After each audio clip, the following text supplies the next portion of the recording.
Steel boots stomping, crashing the floor. Two wild Yinzers kicking through the door. Loud like a jag-off at a pins game fight. Brace yourself, this ride ain't polite. Two dumb Yinzers, loud and proud. Heads in the clouds, voices in the crowd. Chaos brewing, we don't play nice. Hold on to your iron and grab your prime anti-slice.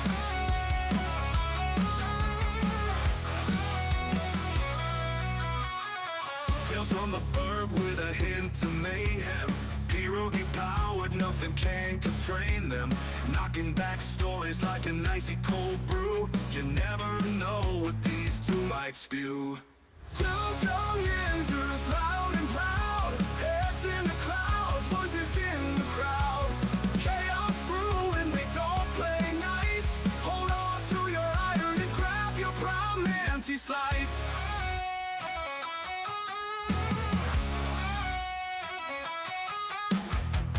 From the burg with a hint of mayhem. Pierogi powered, nothing can constrain them. Knocking back stories like an icy cold brew. You never know what these two might spew. Two dumb Yinzers, loud and proud. Heads in the clouds, voices in the crowd. Chaos brewing, they don't play nice. Hold on to your iron and grab your prime anti-slice. Rivers collide where the laughs always flow. Black and gold thunder everywhere they go. The madcap kings breaking every mold. With two dumb Yinzers, the stories don't get old. Two dumb Yinzers, loud and proud. Heads in the clouds, voices in the crowd. Chaos brewing, they don't play nice. Hold on to your iron and grab your prime anti-slice.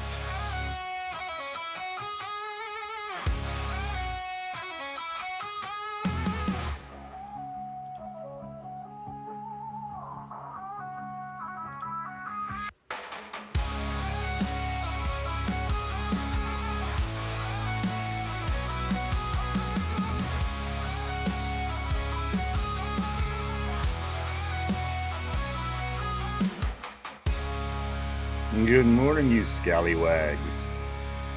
Welcome back to the show. This is episode 850. 850. Derby, you know what that means? What 850 means? Another day closer to the 1,000th episode. Another day closer to the 1,000th episode, but it's only 150 days. 150 shows away from the 1,000th episode, guys. We are right there at the doorstep. Welcome back, everybody. Welcome back. Today is episode 850. We're going to get into the Steelers. We had a lot to talk about today. I just want to make two comments before we roll, Derpy. And they're both Major League pitcher comments. Of course, Paul Skeens, he did win the National League Cy Young Award last night. That's right. He is one of the, and I was telling my buddy, I said, this has got to be the most dominant pitcher I've seen in my life. And he's like, really? I'm like, dude, I mean, yes, I seen Dwight Gooden and I seen the end of Nolan Ryan, but as far as what Paul Skeens is doing on the mound, there's nothing I've ever seen. It's like it, guys. Paul Skeens last year winning the Rookie of the Year, this year winning the Cy Young Award. Him and the guy from the American League, it's like one of the only, like two times, I think, I don't remember what it was, but just a few times that they both had started the All-Star game together and then also won the Cy Young Award. But Paul Skeens, guys, still I think he was under two. He had like 1.97 ERA, about 216 strikeouts on the year. But he unanimously cleans the house and does win the Cy Young Award last night. So congratulations to Paul Skeens.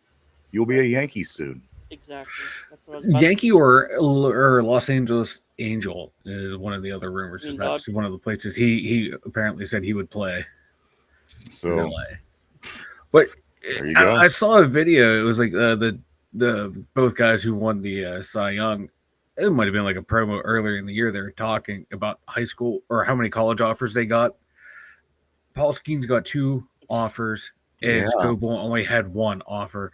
And Scoble's a back-to-back Cy Young Award winner. You know, you just mentioned Skeens Rookie of the Year in this.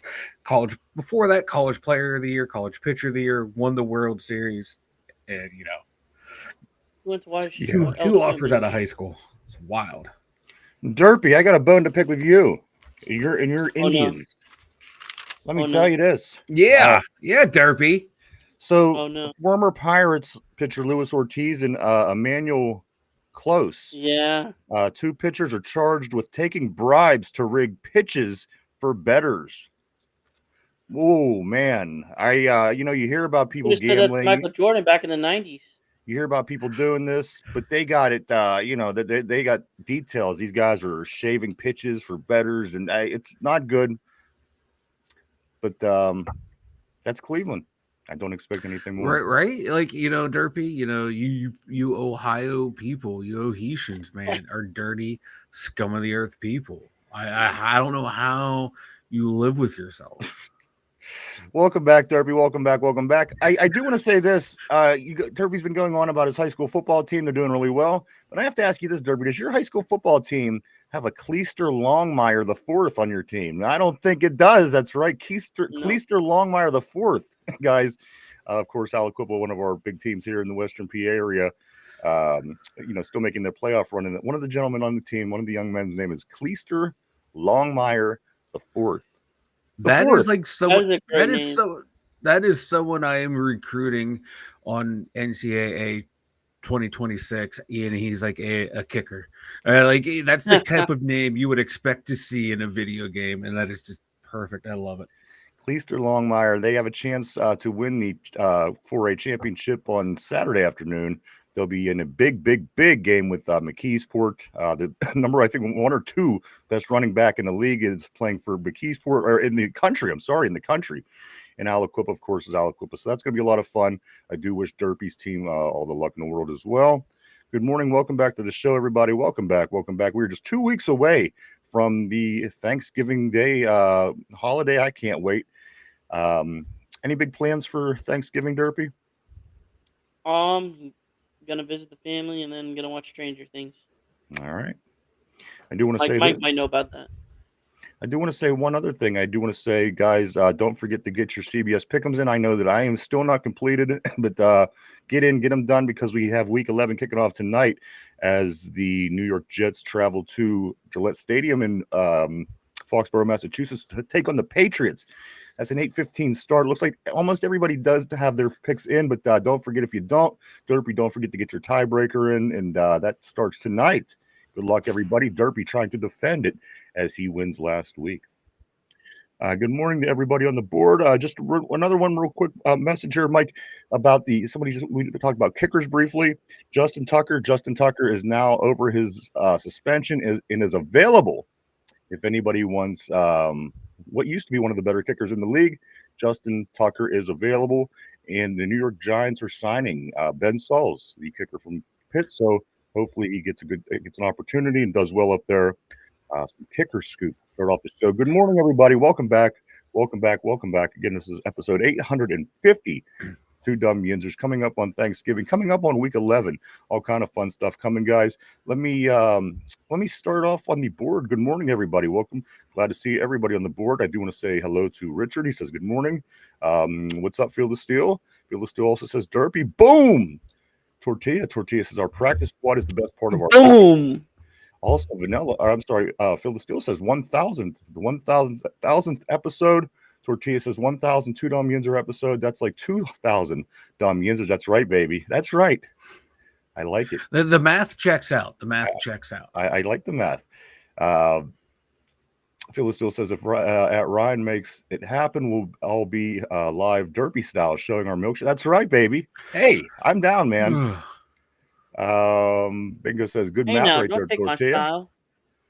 And then finally, Phil says 1,000 two Dumb Yinzers show April 12, 2026. Guys, let's get into some Steeler talk. Of course, it's Thursday, so I want to start turning the corner and getting into how we can win and how we can turn things around, because I think the theme to this point for me has certainly been is it safe to freak out yet? And I think we're gonna know a lot about this football team coming up after this weekend. As I said yesterday, you win this, you live the fight another day. You're hanging by a string still, and if you lose, it might be time to panic. Because again, starting 4-1 and then again losing the last 3 of 4, which would turn into the last 4 of 5, could certainly be reason to panic. And you know. So we're going to get into that and a whole lot more today. We'll talk about Asante Samuel. Of course, he was at practice. He showed up. We'll talk about the injury reports that are up to date and a whole lot of other things, guys. So do stick around as we get ready for Unk Bowl 2, or the Icy Hot Bowl 2, as some are coining it.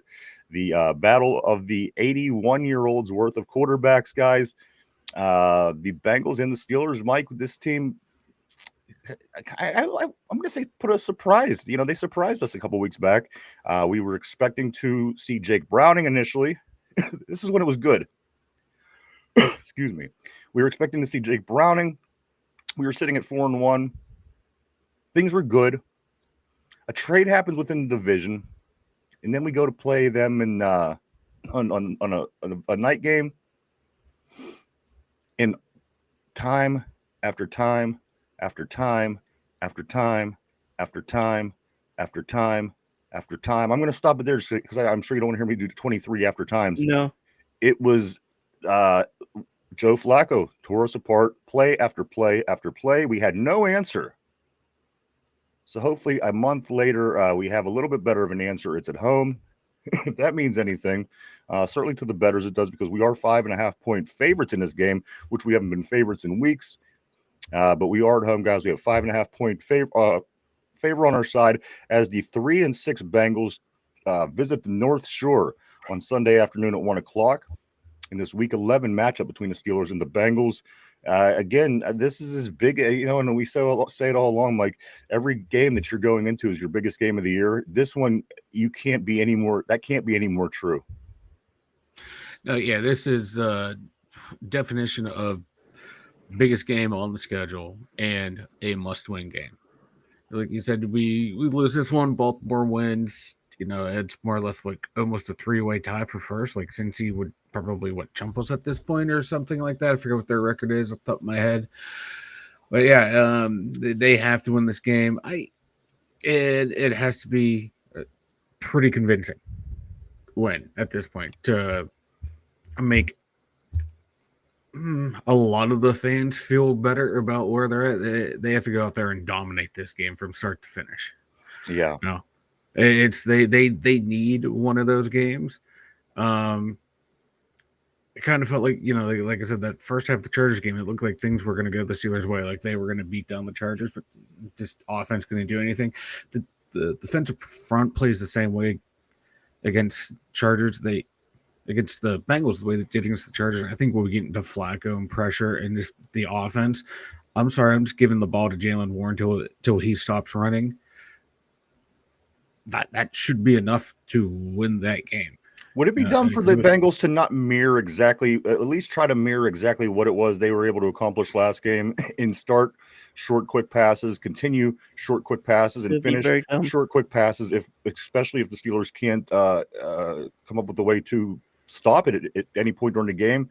Is there any reason that you think that this is going to be any different, Mike? And is there any reason that you can see that they certainly won't attempt to come out with that same game plan and do the same thing they did to us about a month ago? And I think they're going to employ that strategy. Things that, like, since that game, the Steelers are getting quicker and quicker to the quarterback. Right. And hopefully, get some pressure pushed back with the O-line and getting pushed back into Flacco that can disrupt the quick passes, disrupt the timing of those routes.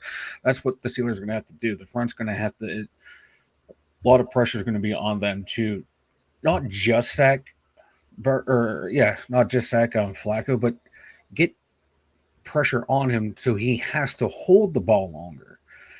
I can also see maybe the Bengals trying to establish a run. Right. To maybe throw us off balance to where we have to work on both of them, because we talk a lot on here, make a team one-dimensional, and if the Bengals can establish a run early and often, that would make that quick passing game better, because we are getting to the quarterback faster and faster as the season goes on. I think we're number one in the league at like 2.5 seconds or like 2.25 seconds I read before we came on air. So we're getting there quick now. It's just, can we get enough pressure on there to where they hold the ball longer and to where that quick passing game's not as effective. But that's what I would do if I was Cincinnati. I'm hitting it for quickly, see if it's there, see if we how the Steelers defensive front's going. My first drive is a lot of quick passes, maybe even sneak some deep passes into Jamar Chase, catch us off guard. And I'm going to right to the top just because Roger said something right here. Very first message on top. He says they ran all over us the first game. Got to put them in 3rd and long, and that is one thing that a lot of people forgot. That you do remember that Chase and Higgins tore us up. I mean, toe us up. But a lot of people don't remember the fact that they were able to run all over us at will. It was a disaster. Again, if we have this kind of game, I think that it's going to be safe to freak out next week. But let's hope that that's not the case. Let's hope that the Steelers can get back on it. Let's hope that the Steelers can improve to 6-4 again after 10 games played. That's the best case scenario, guys. We're going to get into how that can be possible. Also, we have picks today. Derpy is on board. Derpy, how are you, my man? I do want to say this: if you do if you see us pop back up about an hour after the show is over, pop in because Derpy and Chris will be doing their nerd show about 3:00 today right here on the network. Apparently, Chris is an MMA trainer. Yeah. Wow. Is he going to train you? I like to see maybe. I like to see Derpy mangle somebody. I'd love to see Derpy in the octagon. Yeah, out there. Let's grab a couple of these messages. I do want to stay caught up. Phil still says how Steelers can win. Well, with the effort, the coach is scheming to get that win. What's the game plan? Can Smith just say this game is all 30-14 running wild? Phil still says can Teflon Dawn also says can Teflon Dawn Austin put in a defensive scheme? Nickel blitz, middle zone read scheme, smack the wide receivers and don't let them release off the line. Something to win.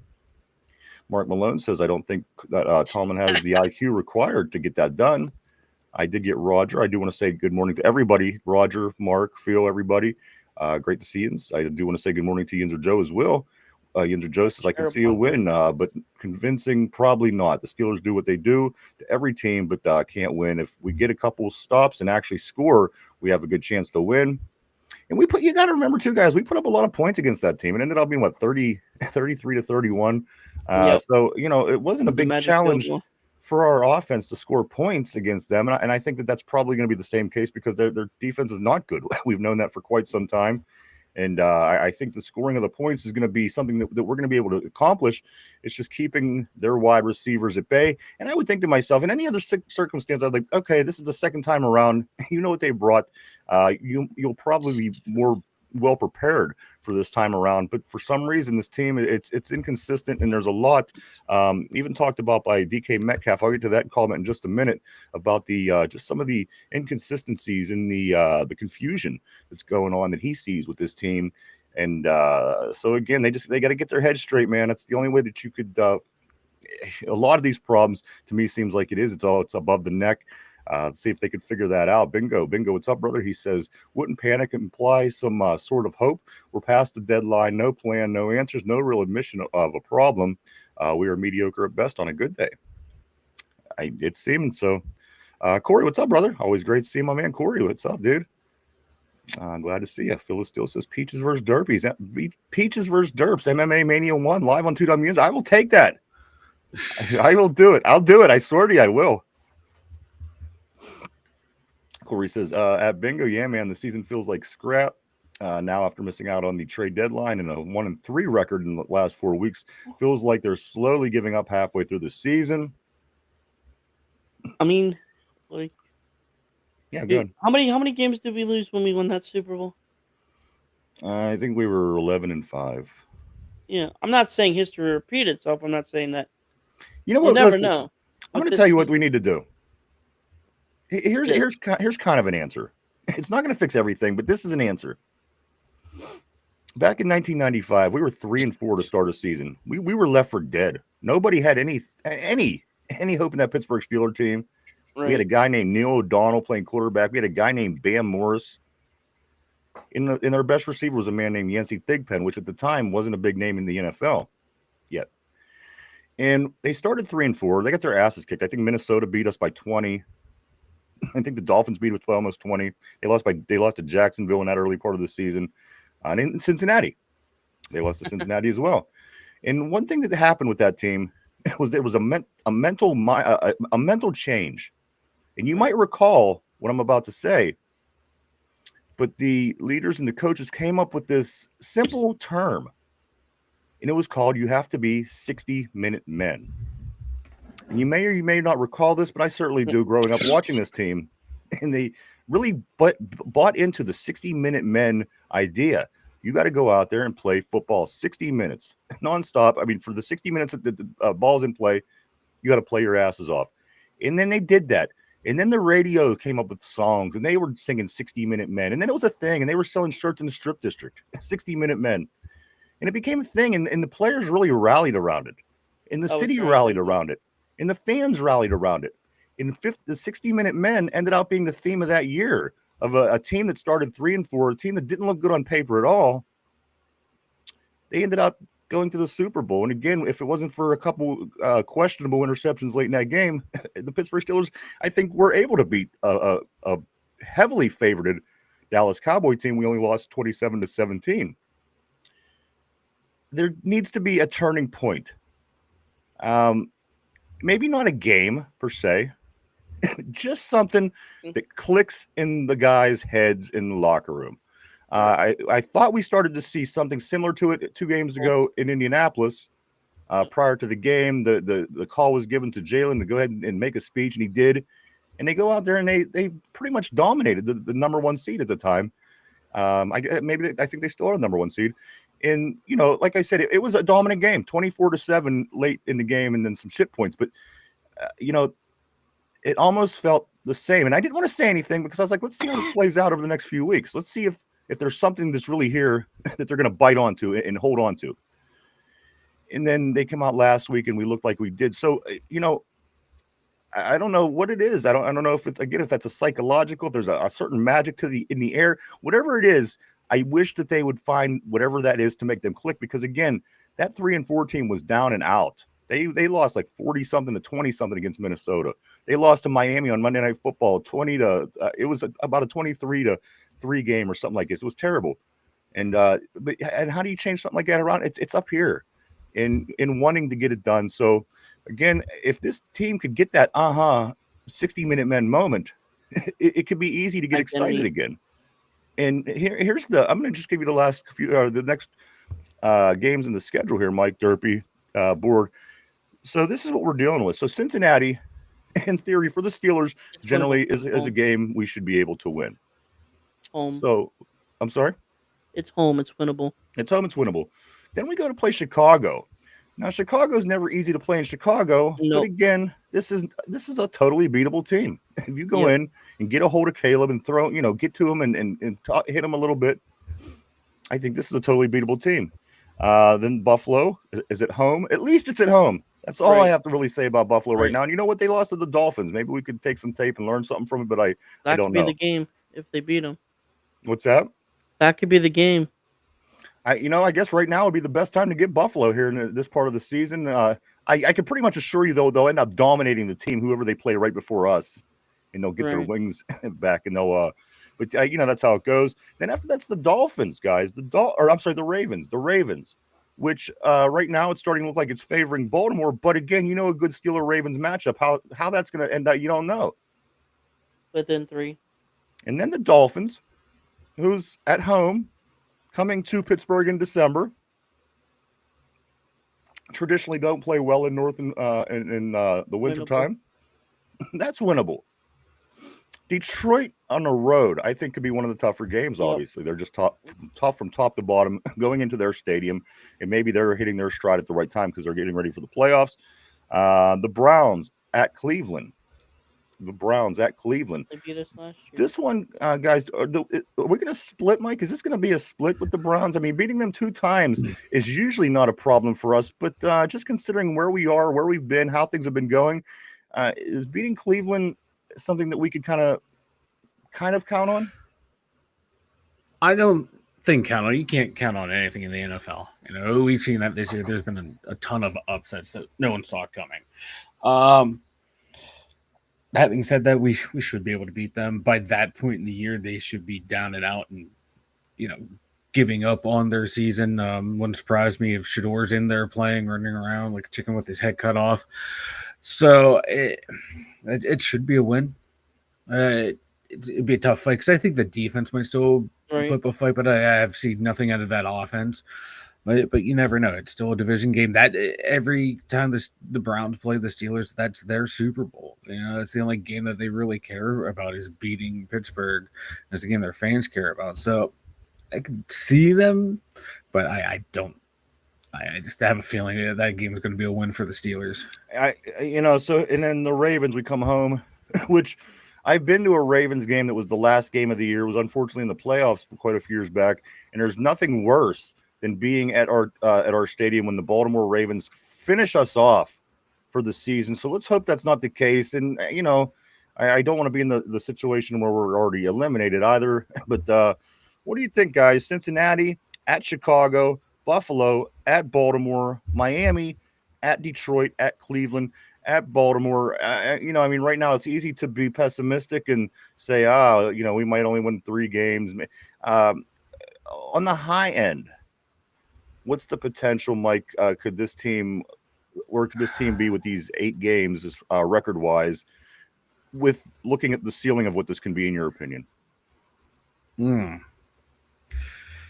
Damn, that's a tough one. I can see this team going 5-3 or going 3-5 in that stretch. Yeah, no, like that's if the defense comes out and plays the way in these 8 games the way they did against the Colts and the first half against the Chargers, it's all going to depend on what the offense does.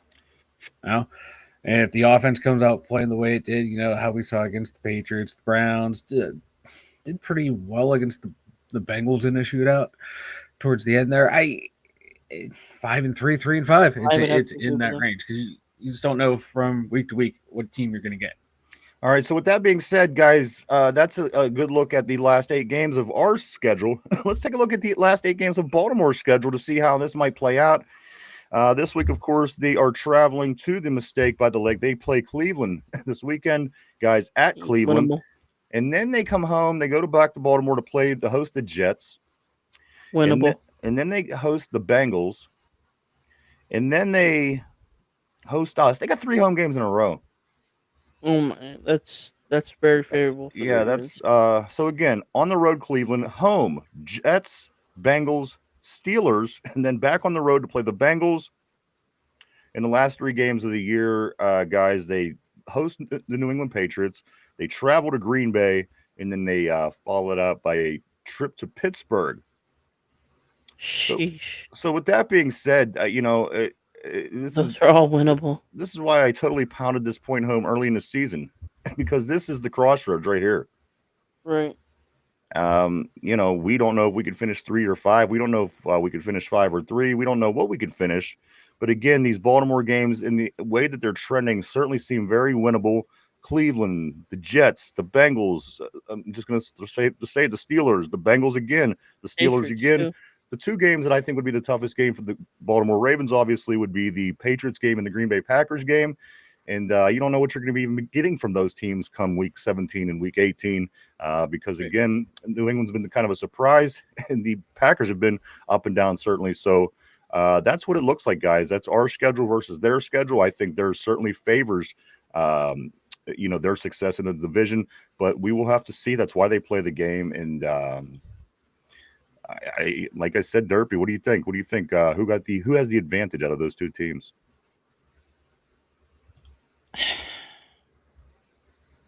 Hate to say it, the Ravens have better chances than our I would schedule. agree. So there you go, guys. That's what it looks like. And it starts this week. Again, you win this game, you still get to hang on by a string. You lose this game, you fall into the pack. Now you have to worry about scratching your way back, fighting your way back up the ladder. At least when you got the lead, you could still kind of kick in the head, whatever you got to do to stay ahead. So I would do anything and everything to stay ahead of the Sticks in this situation. And I would make sure that all hands are on deck. I don't care who you are. You have 8 weeks of work left, and that may be it. I think the difference. Get in these guys' heads say, guys, you have to play the best football that you've played in your life in these next 2 months. I guess a month and a half. It's already been November. So, it's something, it's got to be figured out right now. Again, if it's a 60-minute men moment, if it's a Jalen Ramsey pre-Indianapolis Colts moment, whatever it is, guys, they got to do whatever they have to do to win this football game. They truly, honestly do. Mike, you win, you keep a lead.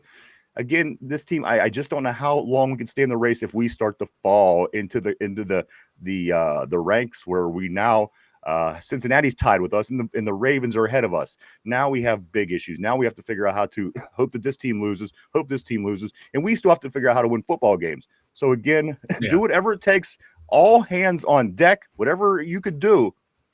Do not lose to Cincinnati. Do not lose to Cincinnati. Do not lose to Cincinnati. You lose to Cincinnati, Mike, that could be a good indicator that this thing can keep going down, trending down. Again, Right. that would be four losses in 5 games. And at this point in the season, you're going into a semi-tough stretch. It isn't as tough as it was last year. It's not Philadelphia, Buffalo, Kansas City, but it's still, it's the challenge. It's the most challenging part of the year. Mike, what do you think? Yeah, if they lose this game, it's over. You're going to see a complete and utter collapse because they're going to be scrambling and panicking. They come out, they have to have a really good game. Like I said, they have to more or less dominate from start to finish. I have a nice, convincing win because that defense, we should be able to do whatever we want against it. Their defense is one of the worst at giving up yards after the catch, and we're the best offense at yards after the catch. So, and they have a terrible run defense. Jalen Warren, like you said, he's one of the hardest guys to bring down in the league, and he's starting to pop off some runs later in the season. He's getting better as the season goes on. Just recommit to the run game and just pound the ball. Just pound the ball and keep the ball away from the Bengals offense. Just have a nice, clean game, and then roll on into the next week against the Bears. Forget about the history up there of not winning. Then you can go on a little run. They got to get back on track. We beat the best offense, the hottest offense in the NFL. We kept Jonathan Taylor in check the entire game. People were talking about him as a potential league MVP dark horse. We made him look like nothing. We should be able to do that against the Bengals offense this time around. Get heads out of the asses, fucking play like you know how to play, and then right the ship and fucking play the way you know how to play. It's not that hard. It's not complicated. Do your job, do your assignment, and the next thing you know, you're going to win games. That's what they did against the Colts. They made everything so simple to where you just do your job and good things happen. I couldn't agree more. Go ahead, Derpy. I think the difference maker of this season will be the Bills game and the Lions game. Listen, what'll be our luck? I mean, we'll lose a few of these games that we could probably win, and then we're not winning one of those games. And I mean, you've seen these seasons play out. I hope that I'm wrong, but you've seen it as many times as I did. It can be frustrating. Let's get to a few injuries. Some things. Yeah, go ahead, Derpy. I got one more thing, and then can we please stop them on third down in the middle of the field? We saw it happen every on Sunday night. We seen it all the time happen, and it was freaking ridiculous. They just kept throwing it to the middle of the field. I middle of the field, tight ends and running backs in the pass game. I've been screaming about that shit for 40 fucking years watching the Steelers. It ain't never going to get fixed. I don't care who the head coach is, who the defensive coordinator. It ain't going to happen, brother. This is what I wish I could say it's going to get fixed, but it's not. This is what the injuries look like, guys, as we do get ready to head into the weekend here against the Bengals. This was our injury report as of yesterday at practice. Jonnu Smith was taking the day off. He was resting. Does he need it, huh? Boy, Broderick Jones, he was off with a groin. Cam Hayward off with another day of rest, and today's Thursday, so he'll be off again today. Good job with the rest. I agree. Like I said, I listen. I'm not going to. If I'm the coach, I'm going to make this an all hands on deck game. This game is your Super Bowl. Your season's almost. I mean, it could be done if you don't.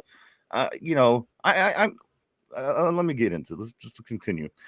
T.J. Watt a day off yesterday with rest. Because they only practice 3 days a week. I mean, come on.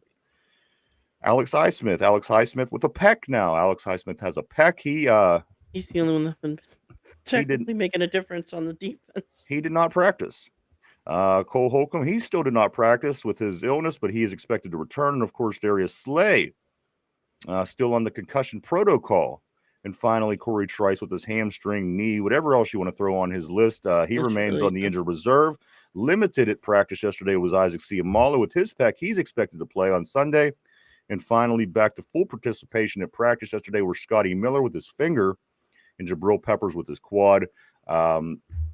So again, in my opinion, I don't know if this is an all hands on deck kind of attitude, but I guess you got to give your veterans the day off. That's what happens when you sign a bunch of unks. That's kind of where we're heading. I mean, if they weren't unks when we signed them, they're becoming unks now, and things are starting to look like a disaster. But that is our injury report, and let's take a look at what they have going on. I do know this: Joe Flacco is still dealing with that shoulder injury, guys. He's still. They called it last week. He had the shoulder injury, but he went in and did just fine and threw the ball around. But he did not practice yesterday due to his shoulder. Practice? Who? Didn't Burrow practice or something? Yeah, he was limited, but he's still on the IR. He has time. He's not coming back tomorrow, Sunday. I don't think he's coming back until they play the Ravens. Trey Hendrickson, guys, he was out yesterday with a hip pelvis. Who people were concerned about last time, but it certainly wasn't the defense or anything on the defense that I was concerned about at all as I was watching that football game.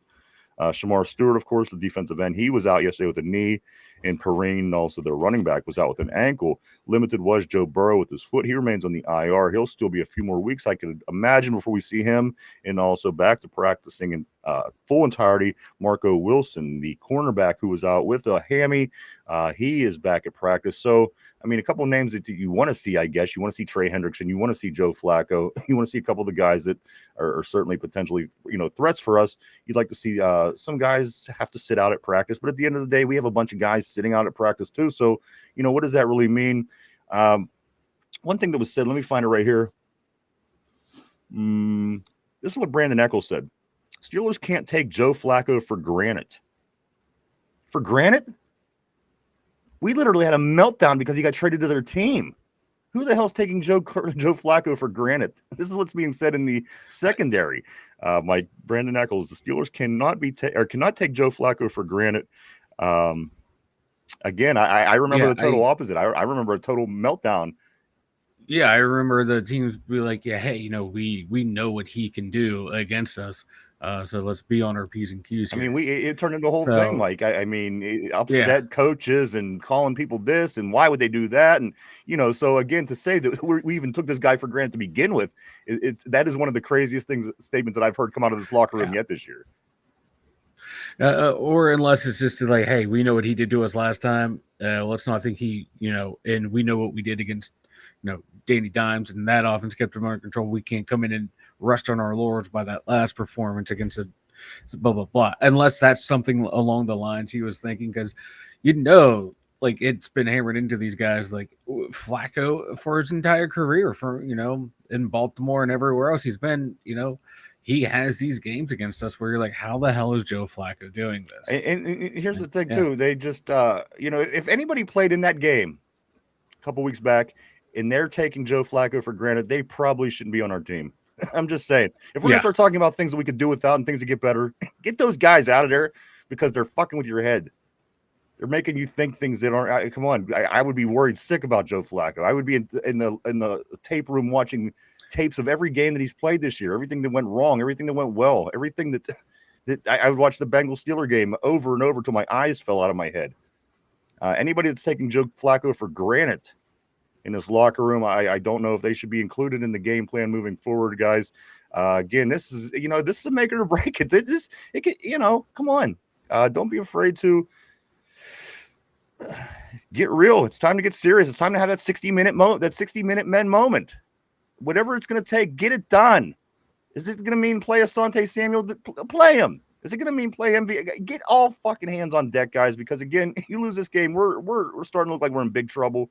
So in my opinion, do what you got to do. And I don't think that taking Joe Flacco for granted is something that should be in anybody's head in that Pittsburgh Steelers locker room. Aaron Rodgers. Aaron Rodgers challenges the wide receiver room to get open, indicating that DK Metcalf is doubled every third down. Who? Who in this wide receiver room is going to be the guy to take it to the next level? Who's going to be the guy that gets him out of the rut if DK Metcalf is double teamed every third down? Who's going to be the most capable guy? Mike, we're halfway through the season. At some point, would somebody stand up? And I don't care who it is. Roman Wilson, these guys got to make plays, and they got to get open. And there's things that they're just not doing, and these are things that why they're not ones and twos in the league. We have a bunch of bottom feeders, and we truly, honestly do. Until a couple of these guys accomplish themselves. Who steps up and becomes the important player that doesn't allow us to continue with the same lack of success in our passing game? And that's taking away the blocking and the quarterbacks. We're just talking wide receivers. Who can step up and be that guy halfway through the year? I mean, the numbers don't show anybody. Right. Aaron, you have Pat Freiermuth, you have Jonas Smith, you have Mount Washington, and you look for them because you're really not targeting that. Like you're looking at DK Metcalf, and then you're throwing to Kenneth Gainwell and Jalen Warren. You're really not holding on to the. We see you're getting rid of the ball so fast because if your number one read's not there, you're going to a check down. Now, there's guys that you can find open. How about you find them, Aaron? Yeah. How about you find them yourselves? It's hard for me to think that you can find a big tight end open in the middle of the field. Why does every single team? Why have every single team has been able to do that since the beginning of the 2000s? But Aaron Rodgers can't find a 6'8" guy standing in the middle of the field. Yeah. Why does this only work against us? Mike, it only works against us. We're the only team in the damn league that can't seem to stop a pass over the middle. We can't complete a pass over the middle. It doesn't seem like. Right? Yeah. Like it's like you have these really big tight ends and you refuse to throw to them, Aaron. They're there. Like watch him post snap. He targets one receiver and then check down. One receiver, then check down. One receiver, then check down. Like, I understand you want to get the ball out of your hands fast, but sometimes you got to hold on to that thing and go through all your progressions. Yeah, certain plays you have that one read in, check down. Yeah, some plays are designed like that. Not every fucking play in the playbook's designed that way, Aaron. All right. Find someone. Bingo has a good point. Someone. All right, I do want to get back on the board. Oh, keep your shirt on, Derby. Relax, would you? I'm just saying he has a good point. I'm going all the way to the other end, so you hold that thought for just a moment. I got to go back here. I'm going to go right about there. I'm going to go back a little further. All right. Roger, I'm going to go right to when he says it seems like they have so much talent that they keep waiting on the next person to make the play. I even think we're further back than that. All right, here we go, guys. Here we go.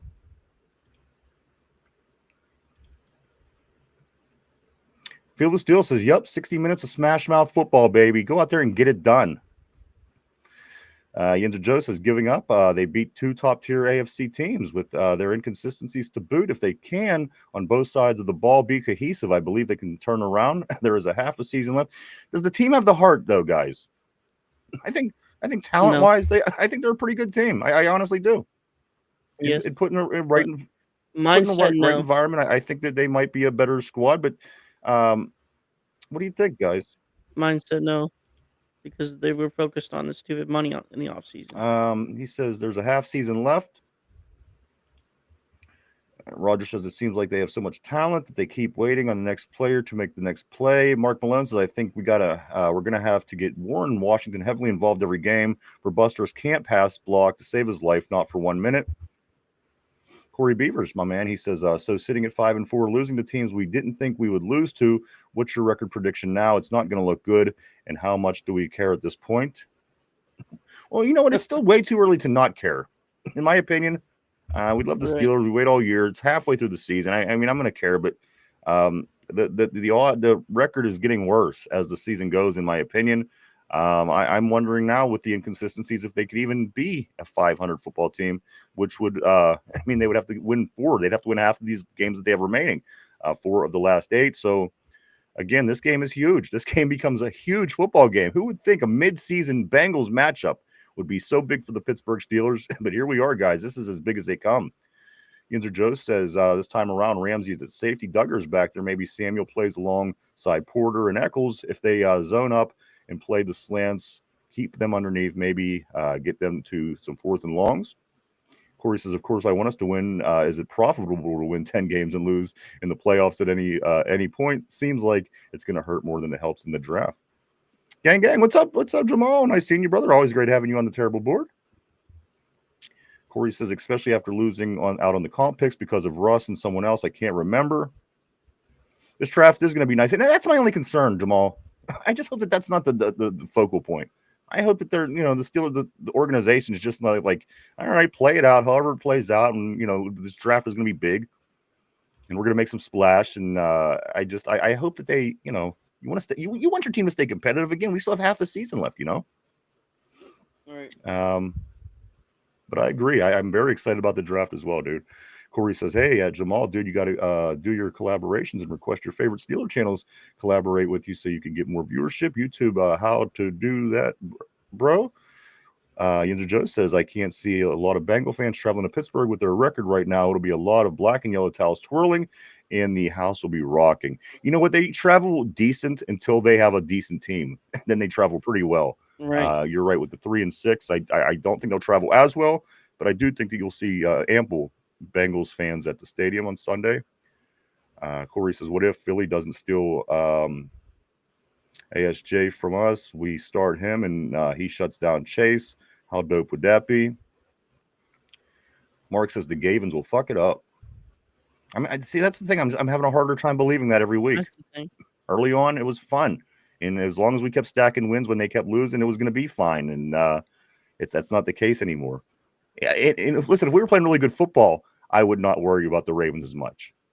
Our inconsistencies make them to be a critical concern, I think, down the road, especially getting them twice. Yinzer Joe says, Asante Samuel wants to be a Steeler and sign. He would have to agree to Lee. Yes, absolutely. He is on the practice squad, which usually you could pluck people, but he would have to agree to go somewhere else if someone tried to pluck him. Yeah, he's like one of the protected players where he has to agree. I think there's like 4 people that are like protected, and then you have to agree to and shit like that. Yes, absolutely. So we're safe on that. Also, I threw out yesterday that Sebastian Castro, he took number 22, but now that Asante Samuel Jr. is here, he's actually getting 22, and Sebastian Castro is going to be 49. So that's just something to keep in mind as we move forward a little bit, guys. 49 Castro. Samuel will be 22. I believe that was the same number his father wore. So just keep that in mind, guys, as these guys, I'm sure Samuel will be on the field sooner than later. But those are the new numbers, 22 and 49. Mark Malone says, and 4th down. Somber, what's up, bro? Always great seeing Somber on the board. Corey says, history isn't on our side when it comes to negative storylines. Thursday Night Football, we are 0-3 in prime time this year. Can't win in Chicago. Baltimore owns us at home. We own them at our home, etc. That's what I'm saying. There's a lot that can be talked about over these last 8 games. I'm sure everything will be a storyline when its time comes. Yinzer Joe says, how do we stop anything on 3rd down over the middle when they double the Bengal receivers? I mean, now that you'll have Ramsey at safety, this could be a big difference maker in this game, Mike, because they had him playing on Chase. They had him trying to keep up with him man to man. Maybe put somebody else there, put him back at safety. Now your middle is taken care of with Ramsey back there. Maybe hope have somebody has a little bit better luck against these other 2 receivers than we had last time. Yeah, I think that's their thought process, and I don't know what their big plan is, but they've been running a lot of 2 high safety, and I know last time we played them, it was single high safety, so maybe keeping the 2 guys deep and letting them come down in when they recognize those quick patterns. I don't know what their whole philosophy is going to be, but it's a whole different secondary now. So we'll see what it goes, man. I wouldn't surprise me if we see James Pierre out there. You know what, James Pierre, I do it on one of the. I don't think like all the time on one of those guys, but and just put him out there and let him be physical on the line against one of them. Sometimes is that the smarter move, Mike? If you have somebody who's not quite the big name, but he's the hot hand. I mean, go Yeah, try you gotta him play the out, hot because hand. who knows? He goes out there and has a great game. You say, well, shit, that we figured that out at least. Well, what's the worst that could happen? Jamar Chase has 100 yards and T. Higgins has 100 And they're yards. running. Oh Yeah, no! right. Oh no! The horror. We get the win. A couple things also. Put them out there, see what happens. If you're thinking about any of our former Steelers, Beanie Bishop, Mike Beanie Bishop, the weather's taking over and everything is solidifying in me, and then also running as well. But Mike, the Houston Texans, they are taking a look at Beanie Bishop. Beanie might be heading off to play for Houston. That is something that's going on right now. And also, I do want to say this as we continue on the board. George Pickens was brought up just a little bit ago, and I know half the Steeler Nation says, why is he gone? This was a quote, Mike, from we love the guy right here on the show. Bullshit. This is something that he said about the breakup between the Steelers and George Pickens. And again, I'm only bringing this up because, again, people still bring this up a lot. Why would you not just keep him and have two good receivers?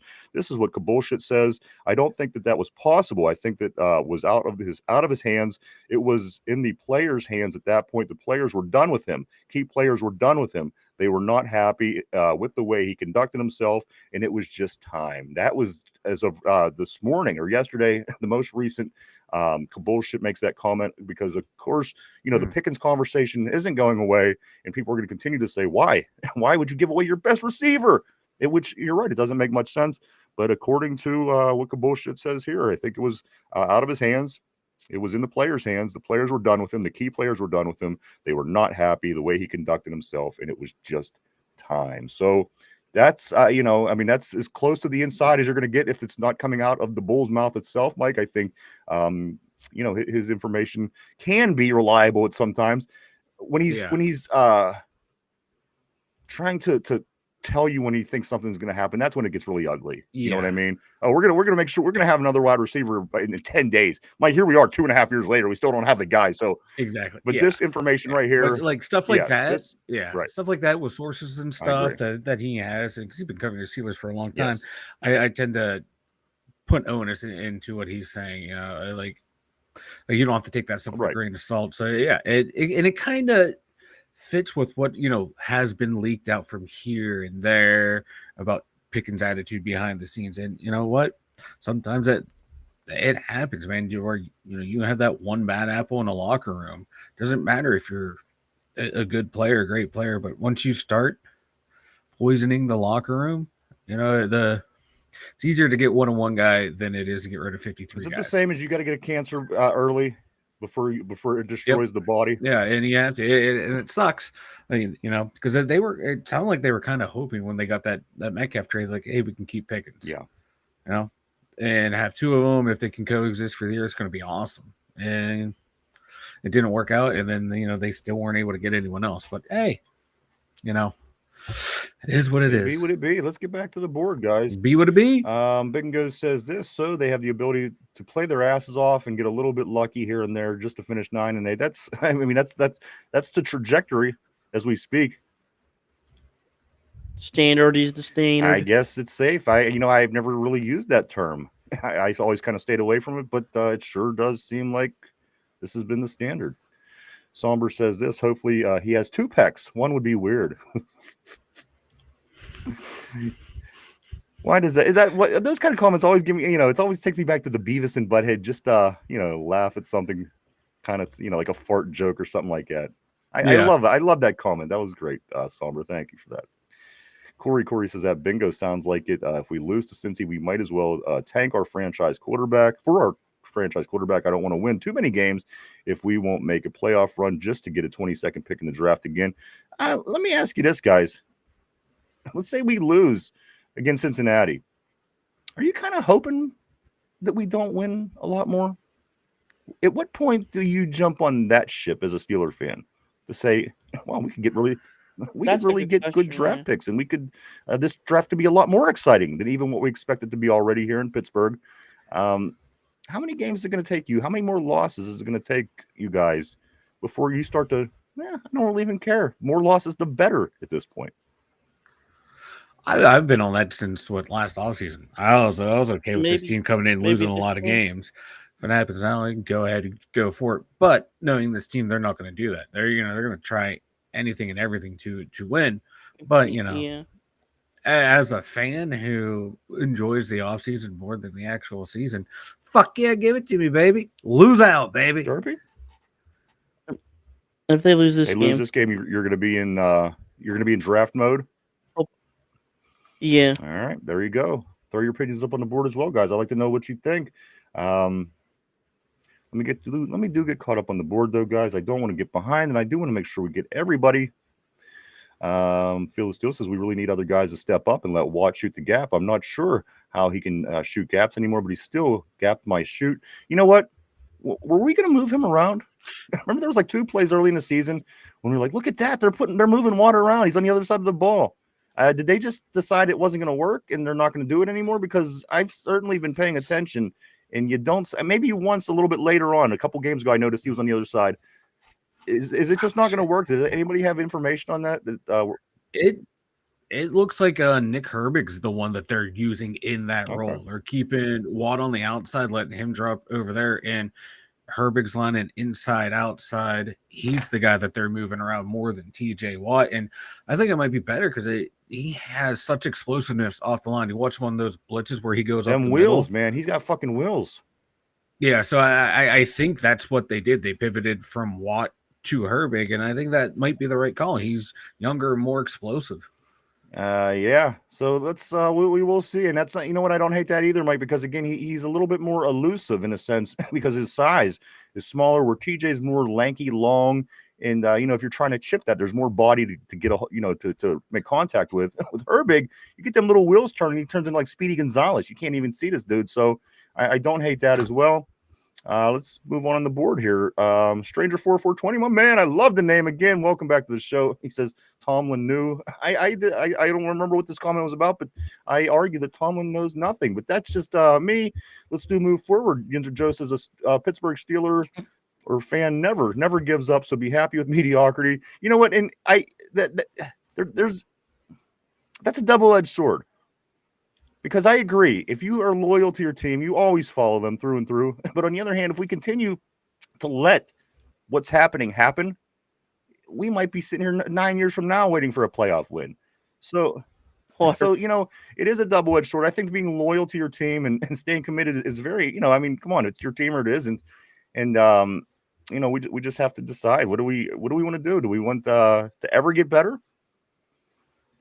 So again, maybe losing some games to get a higher draft pick. So maybe certainly when we're close to being eliminated, it's controversial. It's hard to say what people want. Some people want them gone. Some people want a lot of different things, obviously, for this team to get better. Mike Carr, my man, what's up? Always great seeing you on the board. Welcome back. He says, taking Flacco for granted. He humiliated us. I've never been humiliated more in my life as a Steeler. Well, I mean, there's been times, but it was bad. I thought the Steelers were going to win that football game, not go into that stadium, and not, for one, they not only lost, but they were embarrassed. Two wide receivers over 100 yards. I think the running back had over 100 yards. It cannot be the same game in Pittsburgh. If this game happens the same way in Pittsburgh, it could be as close to done as it can be, Mike. Yeah, if they get mollywopped the same way they did in the last game, it's talk about embarrassing. This season gonna be over. Because now you're worrying about being a team that's fighting back. Like I said, you're knocked down on the ladder, and you don't have the luxury of the space now. And now you have to hope teams lose, and then you're fighting that battle. That's not a good battle to fight, Mike and Derpy. And when we were 4-1, we said that we got to get the wins when the getting's good. I believe was the term we used verbatim. And boy, does it's never looked more true than right now, Derpy. Yes. Let's jump back on the board. Mark says this. Mark Malone says, would saying we can't take him lightly make more sense? Yeah, but they shouldn't be taking him lightly either, knowing what happened last time. And as I said, from the way our coach freaked out from the very moment he got traded, obviously, this is We can't let Flacco beat us. We just can't let Flacco beat us, guys. And also losing 2 times to the Bengals in a season is never a good sign. I don't know what our season records turn out to be when that does be the case. But again, you lose to Cincinnati twice in a season when they don't have their starting quarterback. Not a good sign. Again, Mike, would you say the worst defense in the league as far as stopping the run? Yeah, I think they're the worst run-stopping defense in the NFL. So, again, there's a lot of things that's going to go into this game, and that's why I say whatever it takes you, get in these guys' heads. You got to have the 60-minute moment. You got to have the 60-minute man moment.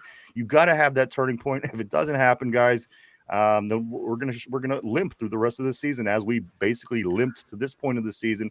They have to decide they want it. They're, listen, this team is not the worst team in the league. You shouldn't have the 32nd, 31st anything. That's a bad team. Dude, the Bengals give up on average 166 yards on the ground. Last game, they gave up 283. And what was the one before that? They give up, on average, 166 a game on the ground. They give up 283 in their last game. The Bengals did. I can't remember who they played, but my Lord. Yeah. Oh, they played the Bears. RB says Flacco's a great quarterback when not pressured. Once he's forced to decide. Exactly. Just like back in the day. Nothing's changed. But they have a game plan. That's like I said early in the show, man. Like we were getting past couple weeks consistent fast pressure, and hopefully that can continue this game to throw them off rhythm. Man, we pressured Herbert 30% of the time last week. Gotta get that pressure rate on Flacco. Force him to hold on to the ball.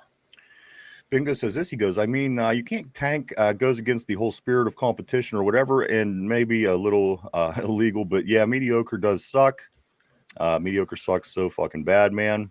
Mark Malone says it does too, especially when you root for a team that doesn't want to lose. Yeah, like they don't want to lose, and like sometimes you kind of have to realize, we might have to lose. I mean, look at the Penguins. They've done it multiple times, knowing like, yeah, you know what, we're going to tank and we're going to go grab a generational player, and it's kind of worked out for them. But there are other teams who do it and it doesn't work out. But I think the Steelers would be one of the teams to where if they did tank, they'd find a way to bounce back. It would be just our luck that we're in this situation. Many times you would think to yourself, you know what, every team in every sport would love to have a head coach that never has a losing season. And we have to be in the position now to where we're just on that fence to where things could, if they went one way or the other, things would change for this team. And we've been riding this fence for years and years, and it would be just our luck. Because again, his record indicates that he is a good coach. Obviously, the latter part of the season, I think, is where you run into all the troubles. Playoffs, certainly for the past decade. But as I said, most teams in any of the 4 major sports would love to have a coach that never, ever in 20 seasons have ever played below 500 football or coached below 500. So, I mean, we're in this is just our luck. This is just our luck. We're winning just enough to not be able to do anything. And that's frustrating. We're not losing enough to rebound and build off of it. They should have. Maybe I should. They should have just tore it apart halfway through this process, like 5 years ago, and just started over and said, "You know what? Because you don't know what's going to happen in the next 5 years." But I'm thinking to myself, if this is happening 10 years already, I don't want to be sitting here 5 years from now wondering if we should be getting rid of our coach so we could win a playoff game. Like the perfect time to have torn it down was when Big Ben elbow blew up. That would have been the time to tear it down because the team was on the decline anyway. That would have been the time to do it. But, it's the Steelers. They weren't going to do it. They went out and traded a first-round pick to get Minka to solidify the defense, to slog out wins. And they've been stuck in that mode ever since of slogging out wins. And that would have been the time right there. That would have been time like Kevin Colbert should have just did a fire sale on players. Like, we're tearing it down. We're going to go find our young guy to replace Ben in this next draft. That elbow injury was terrible. And they just never did. They kept thinking they could compete the way they were. And then, it's not the way to do it. That would have been the perfect time to do a rebuild and just lose. But stubbornly, the Steelers don't like to lose. And I respect that. But at the same time, you got to be able to lose to get better. All right, let's move on the board. Mark Malone says taking someone for granted implies that you don't appreciate them. Somber says Flacco lives rent-free in Tallman's head, and I never knew that. I never knew that till the trade. I thought that I don't know. I didn't realize it was like it was with Flacco. Fearless Steel says, you all take my dear TJ for granted, even though his cock feels like granite.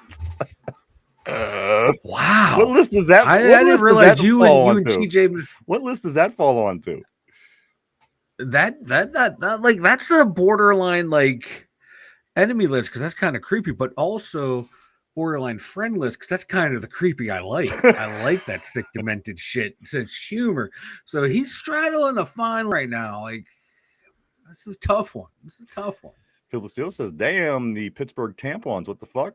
Bingo says, "Yeah, you bums get open, so I can overthrow you some more." Yeah, right. For him to sit there and say that, say these guys got to get open. How many times did you throw over the head of your 6'7" tight end or some of your wide receivers? Mark Malone says, "Skoranek, get some more Skoranek time." Corey says, "Here's a thought: do something on first and second down so we don't end up being in third and long situations." And the thing is, we do have success early running the ball. It's just if we do get into a third and anything, the ball gets past 2 yards from the line of scrimmage, and obviously it works in occasions. It's situational. You can't run your offense like that. You can't run your offense. We've only been doing it for the past 5 years. The only thing that's changed is the guy wearing the uniform back here. Let's see. Mike Carr, what's up, dude? He says wide receiver. I do want to say welcome to the board as always. Nice seeing you, dude. He says wide receivers, horrible coaching, routes are terrible, no throws over the middle, even third and short. Bingo says yes, Mark. Ben Skoranek. Mark Malone says Juan Valdez may emerge from the Colombian mountain fog too. You know what, guys? As I said, I'm all hands on deck at this point. You don't want to lose, and you don't want to lose this particular game. You're going to lose more games down the road, but if you want to stay to where, Mike, here, let me give you this. This phrase right here is driving me nuts, and I've heard it by 3 different players from the Steelers. We're in first place. That is a terrible mindset. I 3 times this week, and I have the person in front of me written down that I got it from last. I'm not going to say it, but it's somebody that's on the offense, Mike, in Derpy. And again, this is the 3rd different player that I've heard say it this week. Aaron Rodgers being one of them. Earlier on, he that is a terrible mindset. That's not a Super Bowl 3 different players, Derpy. Not even a playoff mindset. Place. Well, you're not going to be long if that's how you're going to keep playing this, guys. Again, they have to have the aha moment. AR8, Mike, this is what Aaron Rodgers said about the game the other night. He says, don't freak out. There's going to be stinkers every now and then. Don't freak out. There's going to be stinkers every now and then. That is true, Aaron. But when you start stacking stinkers on offense, stacking stinkers ain't good. That's the time to worry. Like now, if it was like a one-off stinker, that's fine. It happens. But when you start stacking stinkers on offense, that is the time to worry and wonder what the fuck's going on. Derpy's like, no, I'll just wait till you. Derpy's like, no, I'll just wait till you start talking, and then I'll tell you. Yeah, he's waiting for me to talk. Ever since we drafted TJ1, no offense, I've been watching stinkers, and after that 2017 or 2016 run, 2016, right? Yeah. I don't know what. It's been downhill. I agree. And again, guys, this our backs are against the wall. I really feel that this team, our backs against the wall right now. So no better time to get a Steeler win. Again, all hands on deck. If it takes Juan Valdez to be involved, I mean, come on, the guy might come in and catch the game-winning catch the way that Mike Williams did in his first game against Washington last year, and then it could disappear for the last 7 games. I mean, nothing that we're not used to. All hands on deck. Asante Samuel Jr., guys, he was at practice yesterday. Asante Samuel Jr. says this.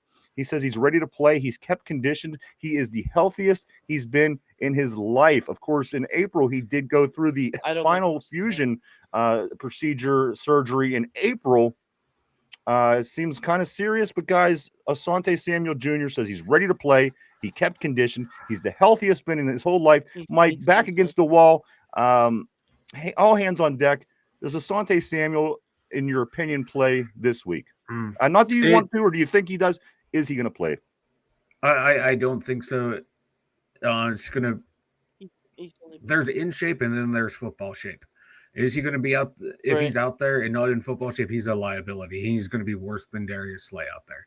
If you come out and he has some good practices and his conditioning's there, you got to play him at that point. But if it's, to where he's a liability because he's not up to game speed, you don't do it, because he's being a detriment to the team. If you're not up to snuff, ready to play right now, because he hasn't played a look of football in over a year. No. So he came here on Wednesday to be ready to ship out on Sunday. Might be too fast. Now, we were able to do that with Duggar because Duggar was playing. At least, he was a backup, getting game reps in and stuff like that. Once before training camp, he was ready to go. MVS, he's been on an active roster all year for the most part too. I think he could play whenever ready, but Samuels, that's a different story. He says he's kept in shape. They said they liked what they saw out of him, but how is the body going to respond? And is he going to be ready to go? Therapy? Who was the guy we got last year? Mike the receiver? Mike Williams. Same thing with MVS. Yeah, I mean, that's what I'm saying. I mean, if he could come in and catch the game-winning touchdown pass in this particular game, I'll take it. Or the game-winning interception for Asante Samuel. I mean, we'll take it. But again, Mike, you're absolutely right. The guy, he hasn't played football in a year, and you're expecting this guy to come in and be a huge improvement on this defense and help out a lot of the issues that we have. At some point, you got to throw him to the wolves. There's no two ways about it. But I certainly think that getting him more than 2 days prepared. Flacco was able to do it. Of course, they had shit going on in Cincinnati, and a couple other guys pulled off. But again, Mike, as you said, the Duggar situation is definitely different. He's been active. He's been in that Patriots secondary, and he was able. And like Tomlin said, he's fluent, and you could see it in his actions and his movements. And if guys could step right in, you could see it pretty early, I think. So whether that's the case with Asante, I'm not sure. A few others. Let me get a couple other points in here before we get back on the board. If you want to hear something a little optimistic, you want to hear something that maybe people are thinking about our team. Sometimes we listen to what people say outside of Pittsburgh. Mike, the NFL.com picks this week were picked in the favor of the Steelers, 7-3, 7-3. So. There's people out there that, you like to see what other people maybe see that maybe we don't see, obviously being pervasive, invasive, sometimes it's good to get those opinions. So, Mike, 7-3, they are picking the Steelers to win. Also, Mike, did you see this, guys? Let me just do this real quick because Asante Samuel is what we're talking about. Asante Samuel Sr., of course, everybody remembers him, Mike, Super Bowl winner with the Patriots, I'm pretty sure. Had a pretty good career. Asante Samuel Sr. claims that Aaron Rodgers' age is what's holding the Steelers back, Mike. Aaron Rodgers' age, according to Asante Samuel Sr., is what is holding the Steelers back. I don't think it's what's holding the Steelers back entirely. But, Mike, as you started to see the game play out last week, and you could tell Mr. Rodgers, he wasn't so comfortable in his neighborhood back there. He had Kenny feet. He had Pickett feet. And, again, Mike, he doesn't look like he wants to be hit too much anymore. I'm going to be honest with you. Yeah, he has. Yeah, you can tell he's not hanging in the pocket ready to take hits like you need to. That's why, the ball's getting out early, and, you're not – seeing second and third reads getting hit. It's first option or bust for him. It's early in the season he had that a little bit. Then he was looking spry, moving around, doing some good things. Now it's the age catching up to him, or it's that the night game. He's getting sleepy. He needs his tapioca pudding, and he needs his blankie on the sideline. Oh, I need my blankie. Certainly not there. Well, this is exactly what was said. This was the quote. Yeah. This was by Asante Samuel Sr. I think Aaron Rodgers is too old, Samuel said, while briefly discussing the Steelers' Super Bowl chances. He doesn't want to get tackled or hit like he used to back in the day. Yeah, I think Aaron Rodgers is killing that team. Yeah, he's not wrong. You can see he doesn't want to take those hits. He's not wrong. So, again, sometimes to hear, and a lot of these guys, Mike, these former Patriots, I think it's very, very informative to hear what they have to say, because who knew how to beat these Steelers, and who knew the Steelers better than New England did? I mean, Yep. this team dominated us. So a lot of times these guys, they know the Steelers. There's no two ways about it. They don't go on and on about being Steeler this or Steeler that, but if anybody knows the Steelers, it's Ravens, it's Patriots, it's teams like this.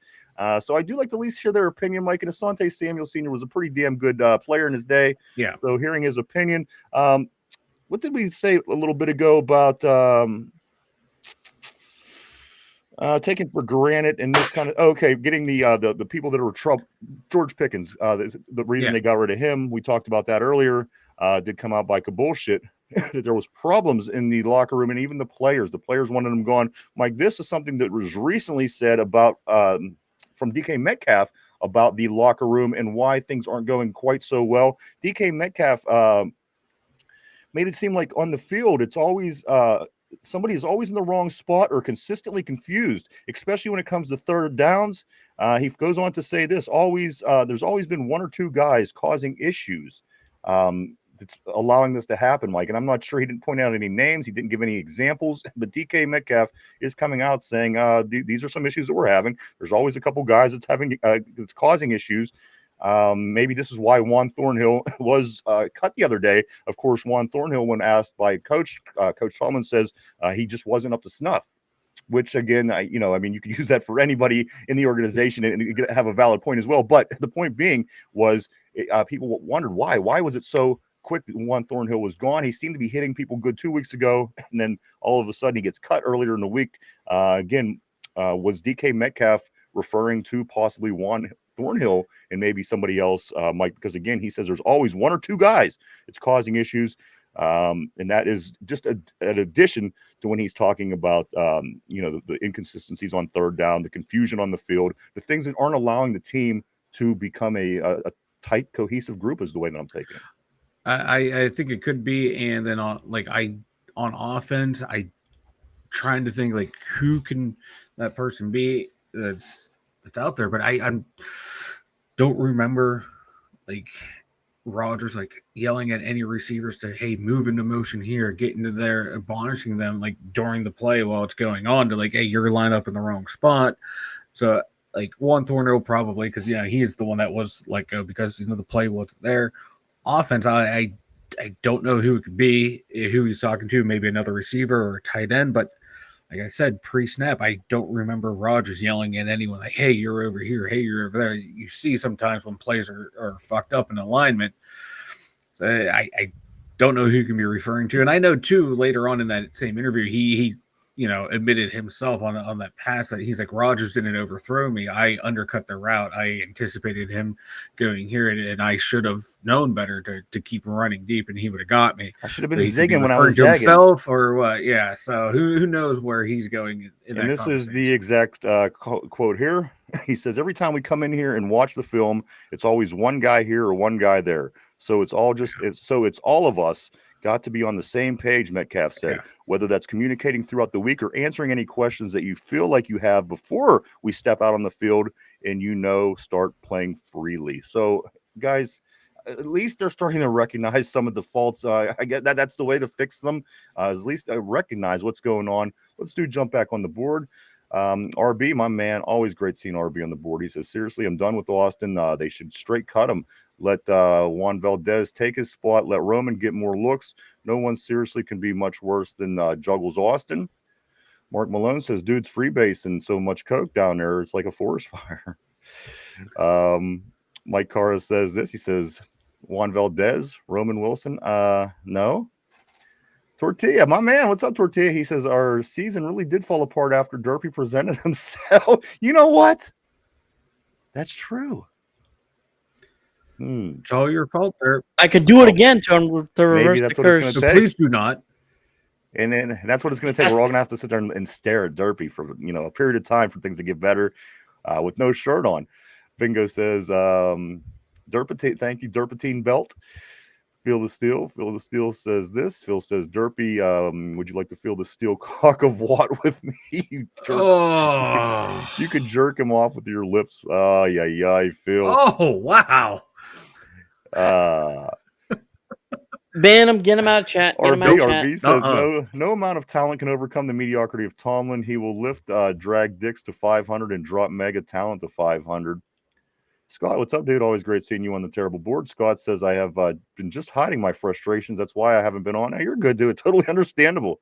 Believe me. We find out yesterday when we get frustrated. People get frustrated. I get it. He says excited about Asante signing. Steelers would have to win next 4 to pull me back in. And you know what? If we were a team that I thought could do that, I would be right there. I just don't know if we can. I just don't know if we could listen. We come out this week and win, and get all excited again, and then they'll come back out the next week and do the same thing. And Caleb Williams will dump passes off all week in Chicago, and he'll murder us. So again, it's going to take a couple games for me as well to really believe that there's a chance to win a game in January at this point. Corey says, Derpy, what the fuck you digging for, bro? What are you doing, Derpy? You picking your nose again?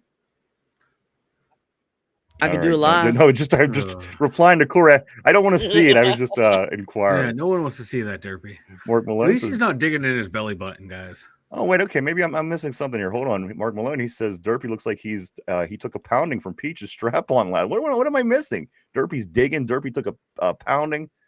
Maybe I missed something here. Scott says New England has a young quarterback. They're number one at stopping the run. Great young corners and a decent defensive line. It didn't take long to be relevant again. Steelers need to be bad to rebuild. I'm sorry. That's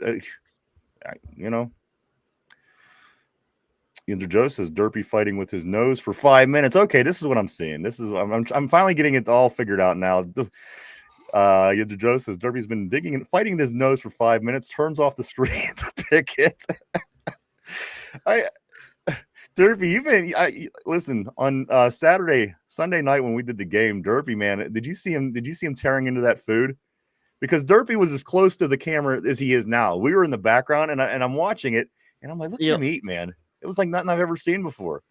Dude, he was going to town. It was good though. There were sparks flying off the fork as the fork was leaving his mouth. I've never seen anything like this, Mike. It was impressive. It was impressive. You can't deny it though. It was good Fucking food. Delicious food. And I do thank you, Derpy. I don't know if I had a chance since that day, but thank you. Your food was amazing. Tortilla says Derpy just railed a line. All right, mate. I missed this, guys. I missed Derpy going at the nose, but I find it just as entertaining as everybody else. Scott says if he's railing a line, like he it's some weak shit, man. Because where's that energy?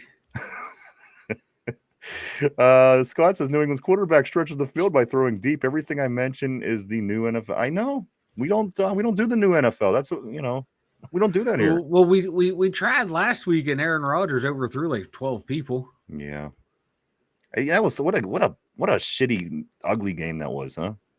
Not a lot to write home about after the Chargers game, unfortunately. Field the Steel says at least there was good food. It was amazing. I know it was a good time. I got to be honest with you. Getting together with all the guys was a super fun time. Field the Steel says Derpy is digging for some leftover Watt juice. I can't blame him. Oh, the leftover Watt juice. He's certainly making a new list today. I don't know what his list is, but Phil, you're on a list of your own. I don't know, but it's an interesting list. It might be like the government might be involved in this list. RB says Pickens was going to walk for nothing. Why not get something beforehand? Another Steeler wide receiver news, Mike. The Giants did sign wide receiver, Steelers practice squad wide receiver Isaiah Hodgkins off the practice squad. So I don't know. I don't know how we're going to survive with Hodgkins lymphoma on another team now. Mike says free base, and that's been done for 2 decades. Yeah, I remember the free basing back in the 80s. Easy E. John, what's up, dude? Big John, my man, always great to see you on the board. He says Derpy was digging for better game picks. that's list bound. That's a good one. That's game ball. That is game ball material there. Bingo says like Cam Newton and his fucking weird hats. Yeah. Roger said RB, especially since we have probably 1 year with A-Rod. Mark Malone says the QBs coming out next year are a bunch of dill holes. Mike Carr says hoping for a tank as a puss move. Tortilla says we got holes. We got holes to deal at Mark Malone. Bingo says if we lose to Cincy, start with the rest of the year. Got to see what you got. John says Murray. I think they will pick up. I think they will pick up Murray from Arizona and BS A midget. us under another year with another new used car. You've been pretty sold on that Kyler Murray. Is there anything that you have to that, John? I just wonder, because I mean I hear a million different things. I just know that you stuck with this one for the past few days. I just want to know if you knew anything that I don't know. Mark Malone like says, from what I saw too, like that's like the big like rumor is like, Is it oh really? yeah, that's the next quarterback the Steelers are going to go after will be Kyler Murray. Oh, for fuck's sake! Way to get yourself into some more shit that we've been in for a while. Just get this fucking draft, get your players, start over. I mean, come on, you're gonna get a million guys this year. Mark Malone says I'd definitely keep Herbert doing that. I think he's talking about moving him around on different places we were talking about earlier. Mark Malone says he's making a case for the strong case for the all whites. Herbig, he is, but you got to be a great. It's a 25 year period of time. He's making his case. He worked his way there, so I got to give him a little bit more time on Herbig. I got to scout him a little bit more. John says, I don't track college. If there isn't a great quarterback choice, pick up another vet and keep Mason and Howard for the next year. They have more holes than 1 year can fix. Let me ask you this also, guys. At what point, how many more games do we have to lose before you start seeing Will Howard, Finch? I'm sorry, Derpy. How many more? Let's say we're 5-4 right now. How many losses do we have to be at for you to feel that we should be trying playing our rookie quarterback a little bit to take a look at him? Maybe this You're one. only saying one more. I think you have to be about halfway through the games that we have left and taking a pretty considerable hit. Maybe the Bills game. Maybe the Bills after the Bills game. Because again, Mason, because I mean, of course, Mason is the backup. So if anything's happened, he's going to come in regardless. But when do you feel comfortable going with your rookie quarterback? I guess is the question, Mike. Because it all depends, like when we're look at him, you know. It all depends when they're mathematically eliminated from the playoffs, right? And that's what it's going to come down to. They're going to want to try and make it into the playoffs. And if that last game, if there's a mathematical chance they can make it to the playoffs, we're going to see Aaron Rodgers and every single starter out there in that game. So if you have your weird Will Howard fetish, like the way Steele has that granite cock fetish of TJ Watt, you better hope the Steelers start losing a bunch of games. You know who has a granite steel cock fetish for Will Howard is that damn John Gruden. I can't go through Pittsburgh. Listen, I can't go through our sports stuff without seeing John Gruden slobbing on this guy. What is going on? I don't know. Remember, this is the same guy who thought Nathan Peterman could be a top 10 quarterback in the NFL. Yeah. So, and I don't even know where he got that. I mean, come on, you see. I don't know. So when Gruden talks quarterbacks, I mean, one guy's a national championship winner, and the other guy was a pit quarterback on a not so good team. Yeah. I don't even know where he had this affinity for he has this affinity for certain quarterbacks. I don't get him. To me, he's not a quarterback whisperer or one of those guys. No, he's not that guy to me. There are people that, that I watch that break down film, definitely like former NFL quarterbacks that I'm intrigued with Will Howard. I don't think he's going to be the savior of the franchise or franchise guy, but like they had guys were like, yeah, he has stuff that NFL coaches and quarterback coaches have. He has those traits that they want to see in the NFL to where if we need to start this guy, he can play, be a good guy. Don't know if he's ever going to be a top 20, top 15 quarterback, but he can be a quarterback in the NFL. That could be Will Howard, but, the Steelers need a guy to be a top 15 quarterback. And you know what? I agree with all that. We got to go find one of those guys. I just think to myself, it's unfair for this kid because, it's not good. Well, I mean, they drafted him. They drafted a quarterback. They drafted him a little later, but he got hurt in preseason. I think that one thing that they owe the kid is a chance to play. The kid hasn't even had a chance to play. Right. If they do miss the playoffs, if they fall short a couple games, I would try to get him in one of the games that are left that is not the last game when the Ravens are going to sit everybody through the course of the game. I think you owe it to the kid to let him, give him a shot. Again, they would have taken a look at him if he wouldn't have been injured in the preseason. But Mike, you're ultimately right. I totally understand and agree with what you're saying. But I think at some point, I want to see the kid play. I mean, we have not literally seen this kid play it down yet, and that. Anybody else on the field we want to take a look at. I wanted to, when Corey Trice was out, I wanted to see when Roman Wilson was out. I wanted to see when Fatanu was out. I wanted to see. I just want to see the kid play already. Maybe he has it. Maybe he comes in and then there's a spark. Maybe he doesn't. Maybe he comes in and shits the bed. We just don't know. So, that's my opinion on Will Howard. I'd like to get a look at the kid before I can pass any judgment. I have nothing to go off of beside the fact that he won a championship in college, which is a totally different ball game. So, that's my opinion. I really don't have an opinion on Will Howard at all because there's nothing to base it on. The thing is that, like, say if Will Howard comes out, lights it up, all we're going to talk about all season, he's our guy. We don't need to go and get a quarterback. If he shits the bed, he's the worst pick ever. Why'd we get this guy? That sounds about right. It's like, it's just going to be, it's going to be, those are the two reactions going to happen to it. I would like to see him, but I'm not chomping at the bit to see a 6th round pick. I would like. He's going to be a savior of the franchise, and that's not even a thing. I don't even want to see him because I want to know if he's our future. I just want to see them play. I just want to see the kid play. He literally has not played it down, and that's again a little unfair. I think we should at least be able to get to see the kid and see what he has, and again to make a rash decision, which I think a lot of people in Pittsburgh would do. Let's say he comes out in the last game of the year, a game that means nothing, and he lights up the Ravens backups. Then you start to think, now they're not going to go after the quarterback they should have went after because of this situation. I don't want that to all play out that way. But I still want to see the kid play at some point in the first season. Otherwise, now we're kind of going into the offseason having no idea what's up with this guy. And I'd rather at least have an idea. Let's move on the board here, Mike, and we will get back to more of these topics. I'm going to go right here with Stranger 4420. Again, I love the name Stranger. He says this spent the most in the NFL. Spent the most in the NFL for a defense that looks old. Shaking my head. No, boy, was that a disappointment. I think it was this. If you get enough good players, it shouldn't matter that a couple of them are older. That was kind of my opinion coming in and why I was so optimistic and positive about the Steelers.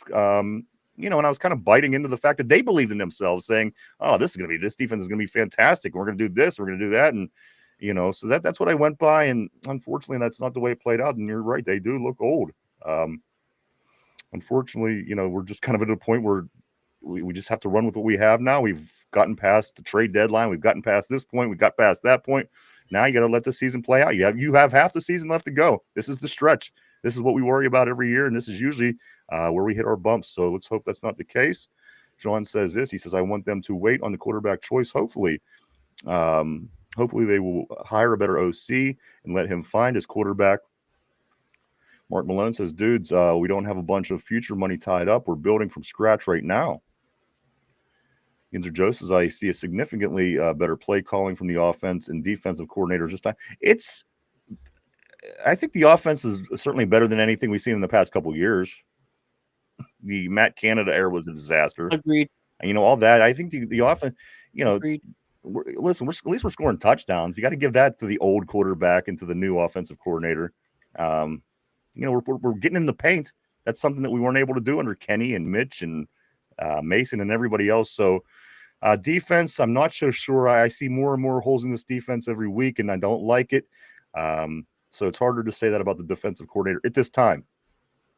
And certainly, like in Finch or Derby, if you take this back to the beginning of the season, these are issues that we had. Remember, we couldn't stop the run. And then once we stopped the run, we couldn't stop the pass. And it was like the cartoon where you you go to the dam and stick your finger in a hole and it stops the water. But then another hole opens up and then the guy sticks his other finger in that hole. The next thing you know, he has to stick his toe in a hole. This is what the defense feels like to me. Every time we feel like we stuffed a hole, another hole pops open and very Bugs Bunny, Wile E. Coyote, but just the way I see it. Let's go to John. My man John says this. Rodgers has been looking bad. The tape is out on how to defend the Steelers. I believe things will get worse. That could be a safe assumption. Christopher, what's up, my man? Always great to see Christopher on the board. Welcome, sir. He says hoarding picks to move up in the draft because it's in Pittsburgh is a sure sign that they are not all in on the season. It makes you wonder, did they think, has this been in the minds all along? Or has it been, you know what, if things don't play out, at least we have the draft coming this year. Is this why, Mike, when they use people use the term all in, and is this what's going on?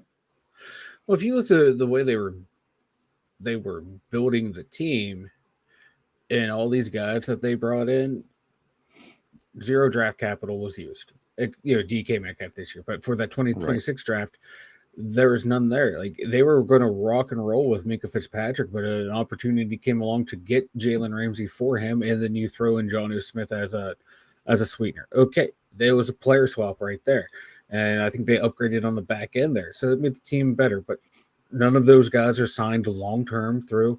I think Darius Slay was brought in just as a veteran guy and hopefully get something out of him.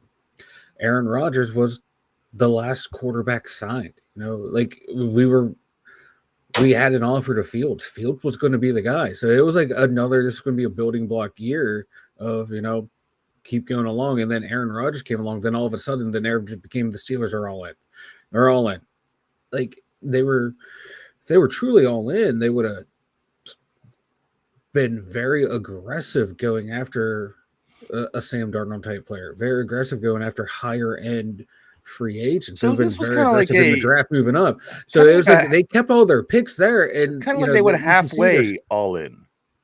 Like, they're always going to have a competitive team, though. That's the thing with the Steelers. If they can find someone they can be competitive with and back into the playoffs, back into a playoff win and something, they're going to do that. But they're not going to go out there and have a shitty season to sacrifice the future. You can see that they wanted to focus on the O-line, so they did that last two drafts. This year they got the D-line. Now they have all these picks next year to fill in. Now we have to go through with this round of picks and get new offensive linemen that are better than the ones that they started with. So we'll see what they're going to do there. So, like, I never bought into the fantasy that they were going all in. I thought they were going to have a little bit better record at this point than they did now. But for me, I've always seen what they wanted to do, which is move the team to a better direction. I'm out. I think my opinion is Derby got Ghost in his background. My opinion is this: once they got Ramsey, once they got Metcalf, once they got Slay, once they got Jonnu Smith, that's kind of all into me, because I don't see that. When you see that by a pro team, that's when they usually go all in. That's when the NBA goes to they go get their big three, I guess they call it. Whenever you start to see the names stacking like that, that's when it really felt to me that like they were going all in. But at the end of the day, you're partially right as well. And it feels like they went halfway going all in, and that never really leads to good things. So again, that's why it's leaving a lot of people scratching their heads. It's like, they did a lot. They expected things to be good. Things aren't good. What the hell's happening? And I think it's just confusing fans, because again, we've never went through an off season the way we have this past year and even last year. So again, Steelers fans, I think, are learning, just and rightfully so, because again, the impression after bringing in those five names alone would, I think, make anybody think that somebody is going all in. And if that not be the case, then that's not be the case. We're just gonna have to get ready for the draft and try to build and get back at it. Like Mark Malone says, all we have to do is win the division and figure it out before January. So Somber says, what does Somber say? Somber says this: Stavkin Steelers sounds like an Oklahoma pastime. What? Let's see. Also, John says the surgeon who did his neck surgery is in Pittsburgh and was one of the doctors who approved him to play, knowing what kind of lawsuit that could make. I assume his neck is stronger than before. That's what they're selling. They're saying because of the way it mended back, like a broken bone, it is stronger than it was initially. But yes, they did say that his doctor is right here in Pittsburgh, so I'm sure that played a part in his ultimate decision as well. Bingo says, are we really trying to build something from league scraps and scrubs? Feels like they're trying to keep the pitchforks outside the gates and just make it through the year. Mark Malone says we're being held back just a wee bit more by the Rooney Roller. Also, John says this. He says the truth about Rodgers, it is over. The season is like a boxing match, and he made it to the 7th round. Mark Malone says this. He says Thornhill probably called out Tomlin like Beanie did. Bingo says, start Will Howard. Is it the worst? Is it worse than what we saw last week in LA? No chance.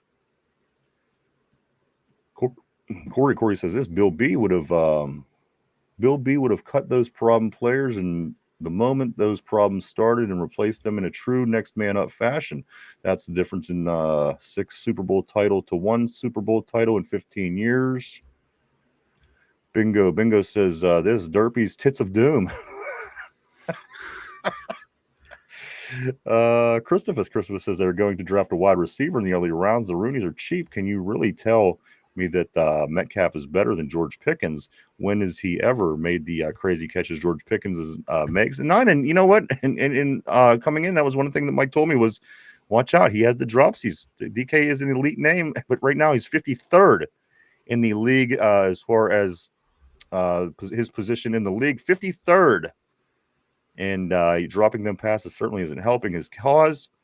John says this, until the Steelers are out of the playoffs, don't think Howard will play. They must keep up the false hope for engagement cash in ass and seats. John follows it up by saying GP didn't want to be in Pittsburgh anymore. He and his agent knew that the Steelers situation wasn't going to get him a big contract. Same reasons wide receivers don't go to Pittsburgh. Tortilla says, oh no, Isaiah Hodgkins is going to tell his new team the plays we run every single week. Murray's too short. Another midget. Can you go through another season with a midget derpy? Another midget back behind center. Not a fan of the midget. Vegas says, no. On Kyler Murray, he is too small and pretty much only plays off schedule. Richard says this, we don't need any quarterback that can't see over the offensive line. Do we not learn our lesson? And the Giants as well, as he gets demoted to the third string. Jameis Winston, I think, is getting the nod up there. Tortilla says, even if we put Will Murray on Washington's shoulder, she still can't see the sky. John Murray makes sense. The Arizona wants him gone. He won't be that expensive because he isn't high caliber. He's 28 years old, which is young for the. You know what? That sounds ideal for what the Steelers have been up to, I guess. If you're going to continue to go on the path that we've been on, hey, bring him in. Let's fail with him next. Give us something to complain about for the next year. Scott says this. Scott says, I don't want the Mighty Mouse. Get the players in the draft and get the players you like then. Don't try to bring them in after their prime. I would like to have seen had Ramsey 6 years ago. Vegas says Gruden was super hyped on when he had Will Howard on his podcast. I was hyped up to see Will play. Yeah, I at least want to see him play. I can't form an opinion on the guy. Mark Malone says he likes Johnny football too. Yeah. Scott Atkins, I agree. That was from John. Mark says this. I think he gets liquored up with some of these dudes, and if they get him some college pussy, he talks them up. Wait a minute, who? Wait, who? Gruden. Oh, Gruden. Nah, he's gross. Scott, he ain't getting no college chicks. Is that dude? He might. If fucking Bill Belichick's getting college chicks, I bet you John Gruden could get college chicks. Scott says, when is the cheating by refs for Vegas going to be stopped? Philadelphia's false start and people who don't know football could have seen. And come on. I mean, we had 2 of the worst penalties I've seen. When DK Metcalf got hit before the ball got to him by about a second and a half on one particular play last week, and that wasn't called. And then going back about 3 games when that guy, I can't even think it was a Green Bay, who was entirely offsides, Mike. He came across the line. He was like he was halfway to the quarterback, it felt like. To me, this seems like something weird is going on because these are so obvious. Mike, I've never seen plays not called the way that things aren't called in the NFL nowadays. It's something feels like it's off. Yeah, something ain't right. Yeah. Bingo says this. I'm sure the Patriots weren't hyped when their late round pick went in for Bledsoe. You know what? That bum out of the 6th round out of Michigan. Feel the steal as long as all the bullshit you want to see, as long as Mike Daddy's there, ain't shit been done. Fire Teflon Don. John says, I am not sure Coach T wants to draft a rookie quarterback and have to stress to develop him. That's not a bad thought. That's a good point. You know, what if he comes in and gets a rookie quarterback, and that quarterback shits the bed, and the team still sucks? I think Tomlin needs, you know, he needs some wins bad at this point this point of his career. I think it certainly can't hurt to have something go his way. Not much has gone his way as of late. I got to be honest. Let's see. I think he would prefer a Murray type because it buys him time. That kind of makes sense. Phil the Steel says this had John Teflon Don ain't doing shit for the Steeler Nation anymore. Scott says, I'm done with the journeyman quarterback. Steelers need a young gunslinger that can see over the line and attack the middle of the field and throw the ball deep. Vegas says, Whoopi 55, Vinny Inceptiverdi 63, Jimmy Kimmel 67, all born on this day. Wow, Jimmy Kimmel 67. Wow. Whippy. Oh, no, they were born in that year. Okay. That was the year they were born. I was going to say, holy shit. I know Whoopi wasn't 55. That was the kicker. Scott says this: stop putting your fingers everywhere to stop leaks unless it's in her to carry her like a six-pack. Derpy, he was trying to stop leaks by shoving his finger in his nose, obviously. I missed it. John says, F, I knew that before and after the Jags playoff loss in 18. That L was it for me. Vegas says the movie Raging Bull came out on this day in 1980. Vegas says Derpy's home is haunted. I was wondering what was going on. I thought I seen a apparition walking around back there before. John says the only thing I can think of is that the Rooneys don't want to face the revenue cut by truly rebuilding and prefer the 9-8 cash. Bingo says in Ohio, yeah, probably haunted. Very much haunted. Mark Malone says literally the only guys. Not as haunted as the Pirates organization. Well, we do have a Cy Young winner, baby. We ain't got no gambling scandals. Oh, that's right. He's a future Yankee, though. But he ain't no future felon. Hey, and you know what? Future's the future. Right now, he's wearing the black and gold, baby. Let's see, Mark Malone. Literally the only guys who were committed to beyond next year money-wise are Watt, Power, and DK. Mark Malone says we've gone none in. John says, do they do enough for 9-8? It keeps the hope alive.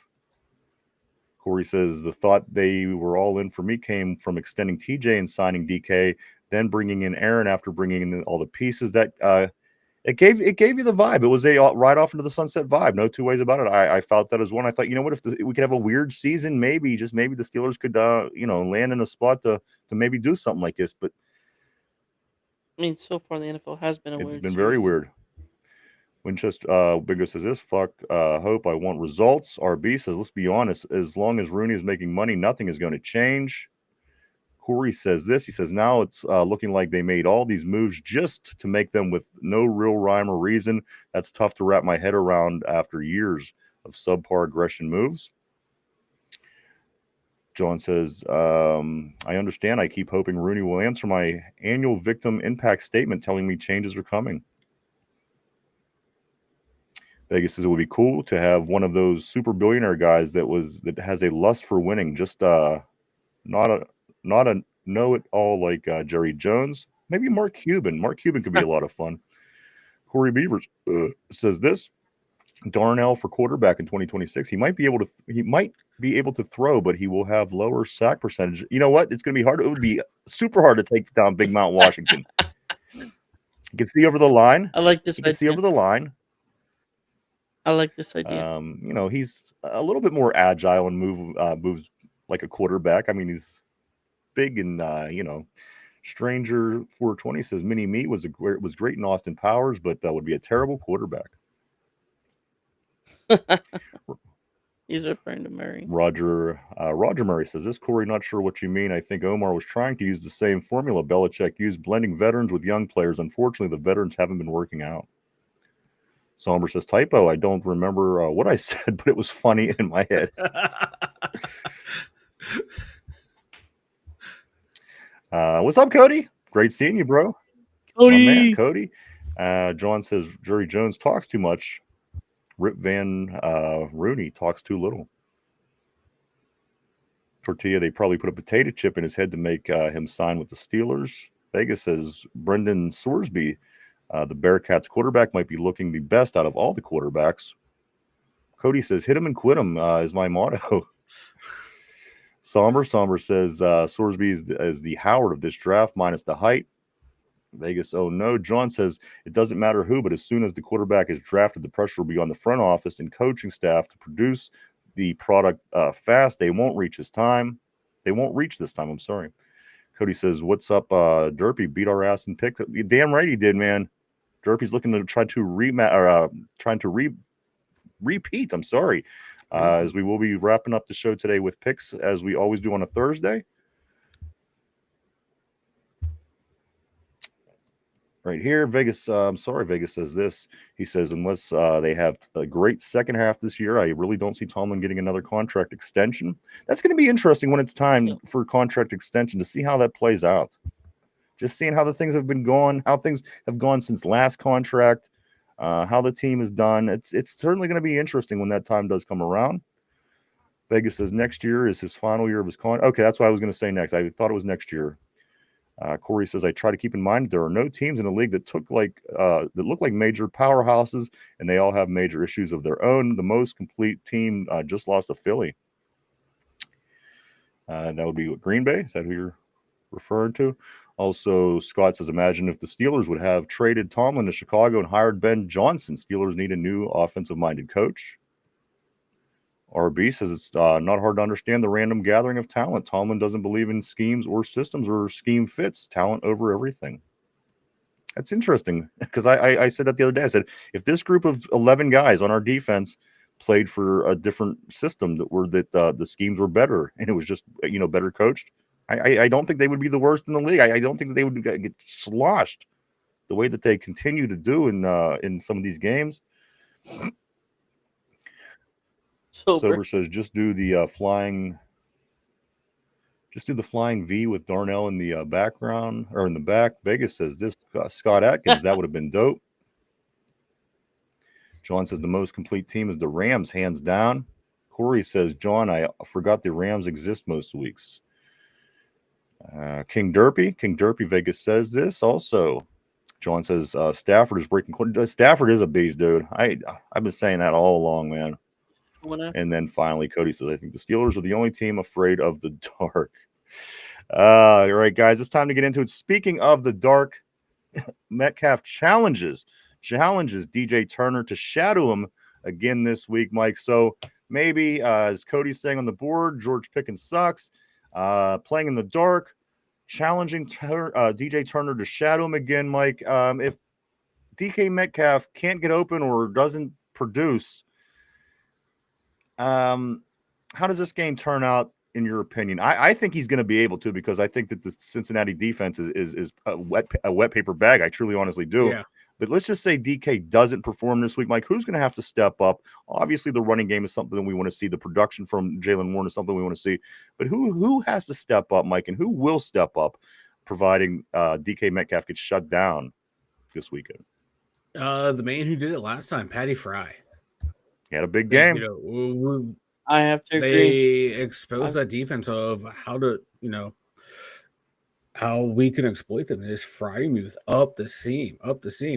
Like, use him in that role. Now, like, maybe he might not get targets because maybe Cincinnati will key in on that and know, like, hey, we'll go there, and that will free someone else up. If they want to lock him, DK up one-on-one, maybe have to double team Freiermuth with a safety and a linebacker. Guess what? That should open up something for someone like Roman Wilson to have a big breakout game. I think he's going to get more and more looks. So maybe someone like Roman Wilson stepping up big time in the passing game. Or how about this, Jonnu Smith? Can you do something, brother? Do something. Do something. Anything. You look slower than me out there, bro. Again. I agree. Let's just bring him in motion again. That's about it. Yeah. Let's see a couple more, Mike. We do have to get our picks in, and then we also we still have a little bit to do here. Let me jump on real quick. Mark Malone says, hopefully Rooney doesn't unleash hell on us again with another Tomlin contract. John says, look at this week's power rankings. The Rams broke from the Rams are looking good, man. I wouldn't count them out if you're talking about teams from the NFC who are in the race looking good right now. I think that Matthew Stafford certainly has the Rams in there. Teflon Dawn sucks is what Phil the Steel says.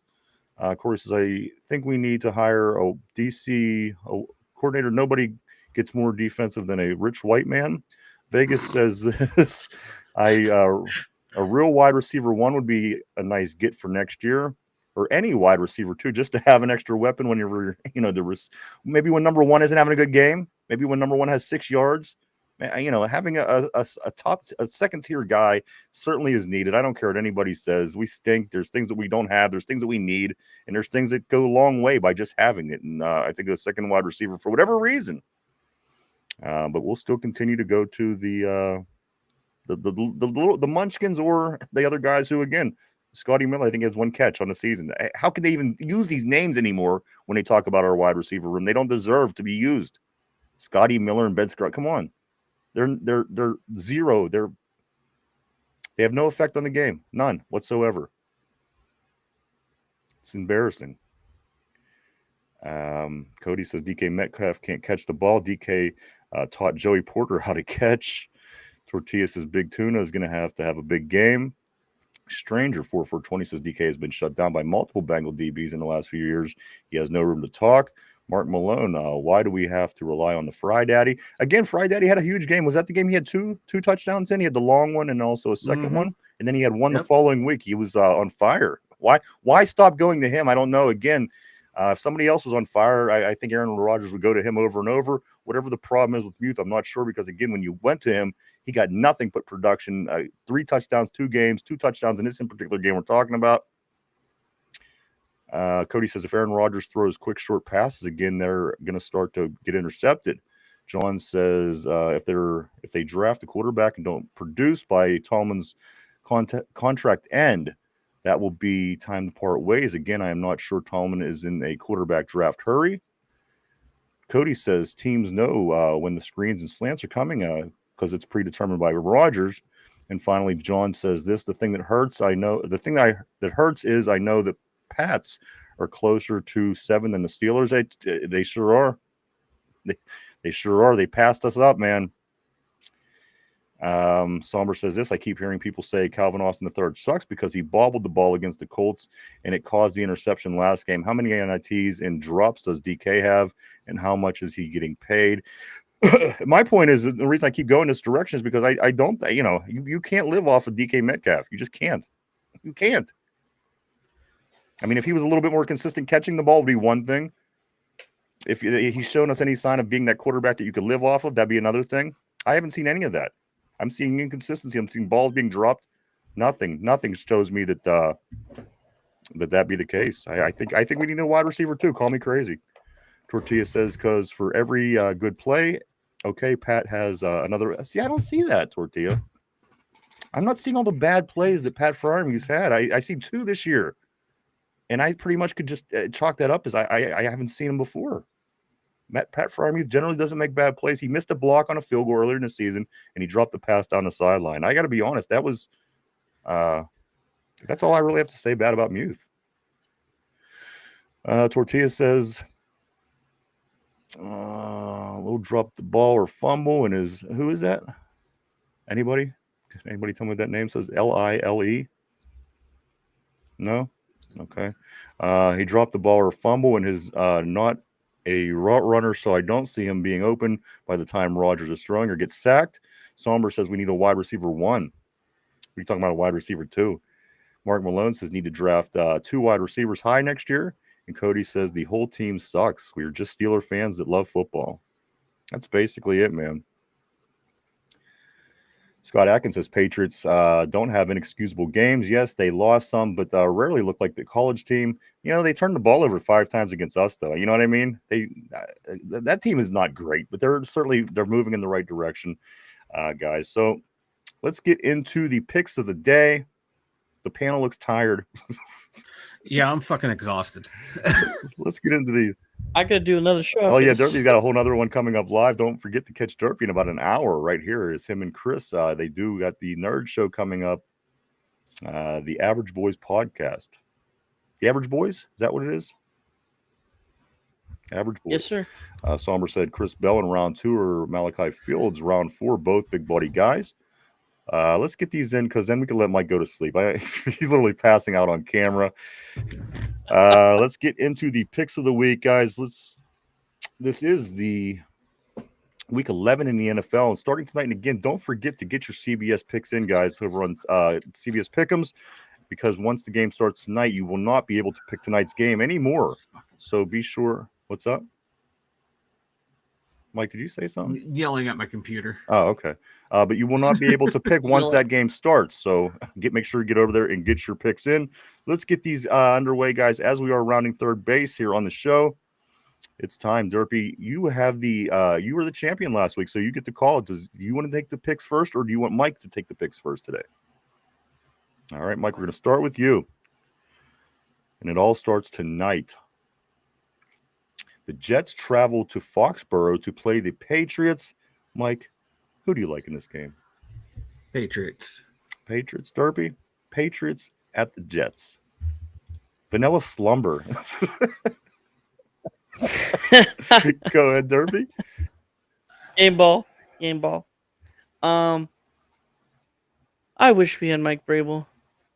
If we replaced Tomlin, that's who I wish. What about all these other guys? What about Brian Flores? Everyone loved Brian Flores. Flores would have been nice. There's a handful. There's about a half dozen names I could think of that people say, well, who do we hire? I mean, Mike McCarthy's out there, but Brian Flores is out there. There's guys that are out there. Mike, you could go lay down, bro, if you want. You're falling asleep. Give me the Patriots. You want the Patriots? All right, so you got the Patriots. Let's get into the second game, guys.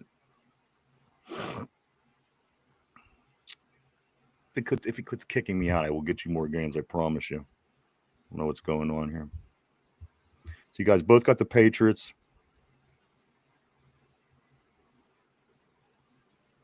All right. Mike, coming back to you. Commanders at the Dolphins. The Commanders. And the thing about the games this week, I'm noticing, guys, these are all difficult games. Every single one of these games, with the exception of tonight, I believe are difficult gagames. Mike, the Dolphins hosting the Commanders. Dolphins. All right. Seriously, go lay down. Just mail me your picks. You're falling asleep. You sure? Yeah, I'm sorry, guy. I'm literally having trouble keeping my eyes open. Yeah, you're good. Send me over your picks. Sorry. Yeah, I have them. I'll email them over. Going the show. All right. Sounds good. Oh, God. Sorry, guys. All right. So, Derpy, you took the Commanders. Who are you taking? Commanders. I took the Dolphins. You're taking the Dolphins? I took the Dolphins. See, Derpy's trying. See, that's why I can't leave. Derpy's trying to screw me over on my picks. Well, we have videos, so it's not. I mean, it isn't like he could cheat, but yeah. Well, it's not beyond Derpy to edit this shit. Dolphins. So you're taking the Dolphins. Yeah. All right. Here we go, guys. Third game: Packers at Giants. Mike, are you bailing or no? No. Let's just keep going. All right. Next game is the Packers at the Giants. This Green Bay team has not looked fantastic over the past month or so. Matter of fact, the only game they looked great against was the Steelers. The next game, this first 1:00 game of the day on Sunday, is the Packers at Giants. Mike, who do you like in this one? I like the Packers. All right. Derpy. And I do want to throw out there as well that the Commanders-Dolphins is a 9:30 a.m. Sunday game. So we do have another 9:30 on Sunday morning game, that one between the Commanders and the Dolphins. Again, Derpy, I'm sorry, the first 1:00 game of the afternoon on Sunday, Packers at Giants. Who do you like? Give me the Cheeseheads because the Giants are hurting. And it's everything after this, I think, or after the next one. But a lot of these games do get difficult to pick. I do believe that. Mike, I'm going to come back to you. The Houston Texans at the Titans. I don't think this one's so tough, but they will be coming, I promise you. Texans. All right. Derpy, Texans at the Titans. David Mills, baby. All right. Here's the next one, guy. Okay, now I think they start to get more difficult. These are going to be, again, if you get on to do your CBS Pick'ems, you're going to look at this game down, and you're going to think, damn, these are tough. Mike, I'm going to come to you. The Panthers at the Falcons. The Panthers at the Falcons. I'm taking the Panthers. All right. Derpy, Panthers at Falcons. Your Carolina Panthers. All right, Mike, I'm going to come back to you. Another 1:00 game. Chargers at Jaguars. Chargers at Jaguars. I'm taking the Chargers. The Jaguars, they're like us. They're a middling team right now. All right, Derpy, coming over to you. Chargers at Jaguars. The Chargers looked too good last week. I can't go against them. Give me the All right. Chargers. Next game on the list, guys. The Buccaneers at the Bills. The Buccaneers at the Bills, Mike. I'm going with the Bills. I think the Bucks. They're NFC South tough. I don't think they're tough anywhere else. Derby, the Bucks at the Bills.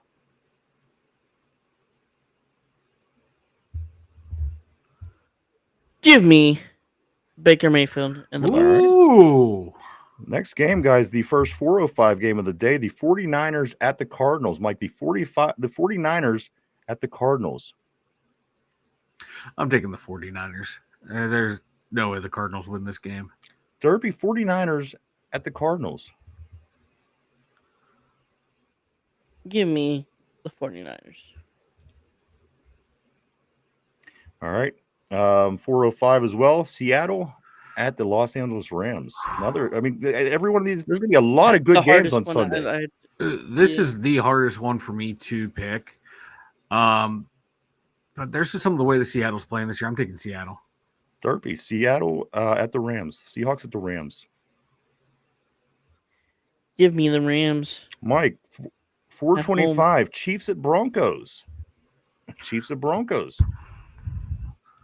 That's so Broncos are kind of ass. They're like the 11-0 Steelers, but I just don't think the Chiefs have it this year. Give me the Broncos. All right, Derby, the Chiefs at the Broncos. Give me the Chiefs. Right. Taylor Swift fan club. This one you wouldn't think is so difficult to pick, but again, you got rivalries, and especially two teams that they came from the same city ultimately. Mike, the Ravens at the Browns, 4:30 game on Sunday. Ravens at the Browns. Who do you like in this one? Oh, Ravens. Derby, Ravens at the Browns. Give me the Crapbirds. All right. Two more in our game, guys. Sunday night, the Lions at the Eagles. Mike, the Lions at the Eagles. Another one that should be a good game. I'm taking the Lions. Derby, Lions at the Eagles. Sunday Night Football. Give me the Eagles. I don't trust the Lions ever. All right, guys. In the ever since the Monday Night Football game, the Cowboys at the Ravens. I think this should be a good game as well. Cowboys, they stink this year. The Raiders are the Raiders. Mike, Cowboys at Raiders. The Cowboys. And Derby, Cowboys at the Raiders. Other than isn't it Jacobs, right? Genty. Other than Genty, who do they have? I wouldn't even count him. Give me the Cowboys. Yeah, Cowboys. And then finally, guys, we're coming back to the Bengals and the Steelers game. Mike, who do you like in the Bengals and the Steelers? And what's your final score? Bengals. I think this one's going to be a tight game. Like last year, mirrored themselves. Blowout or high scoring game, then a tight game. I think it's going to be a tight game. Give me Bengals 21-17. The one we did play was only a 2-point finish, though. You got to keep that in mind as well.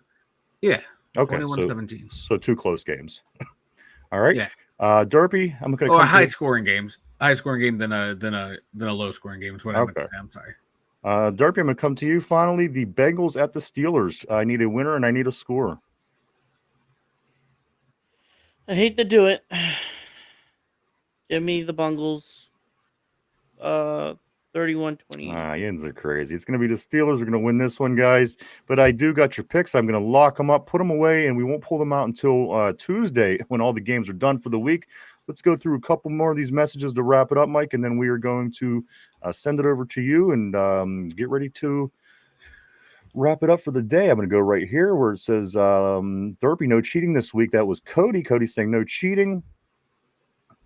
Tortilla says this Pat gets no separation and rarely wins on jump balls. But you know what? But you're right. But that's just not his style. He does, he manages to get open a lot. And if he played for another team and played over the middle the way he does and goes, I think he would get a lot of receptions. I just don't think, like a lot of other guys, we just don't use that wisely. Cody says this, about to steal your picks.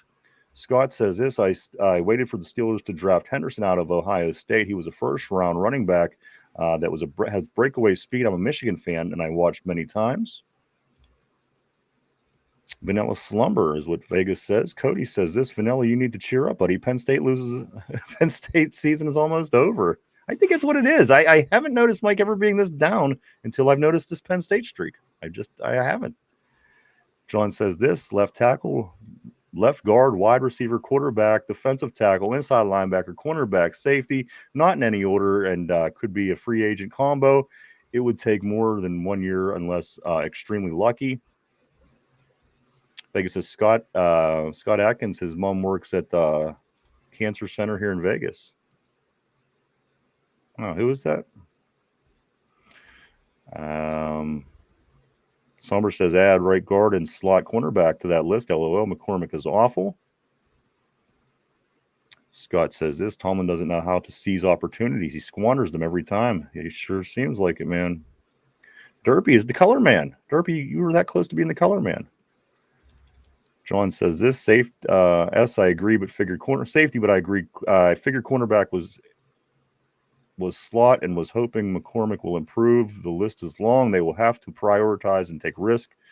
And finally, Phil says this. Steelers 2, Bungles 3, another Teflon Dawn game. Mike, why don't you tell everybody about the website and we will get into the trivia of the day. The 2dumbyinjers.com. We got the dumb thoughts. We got all of our social media. Well, mine and Ryan's because we don't care about Derpy over there.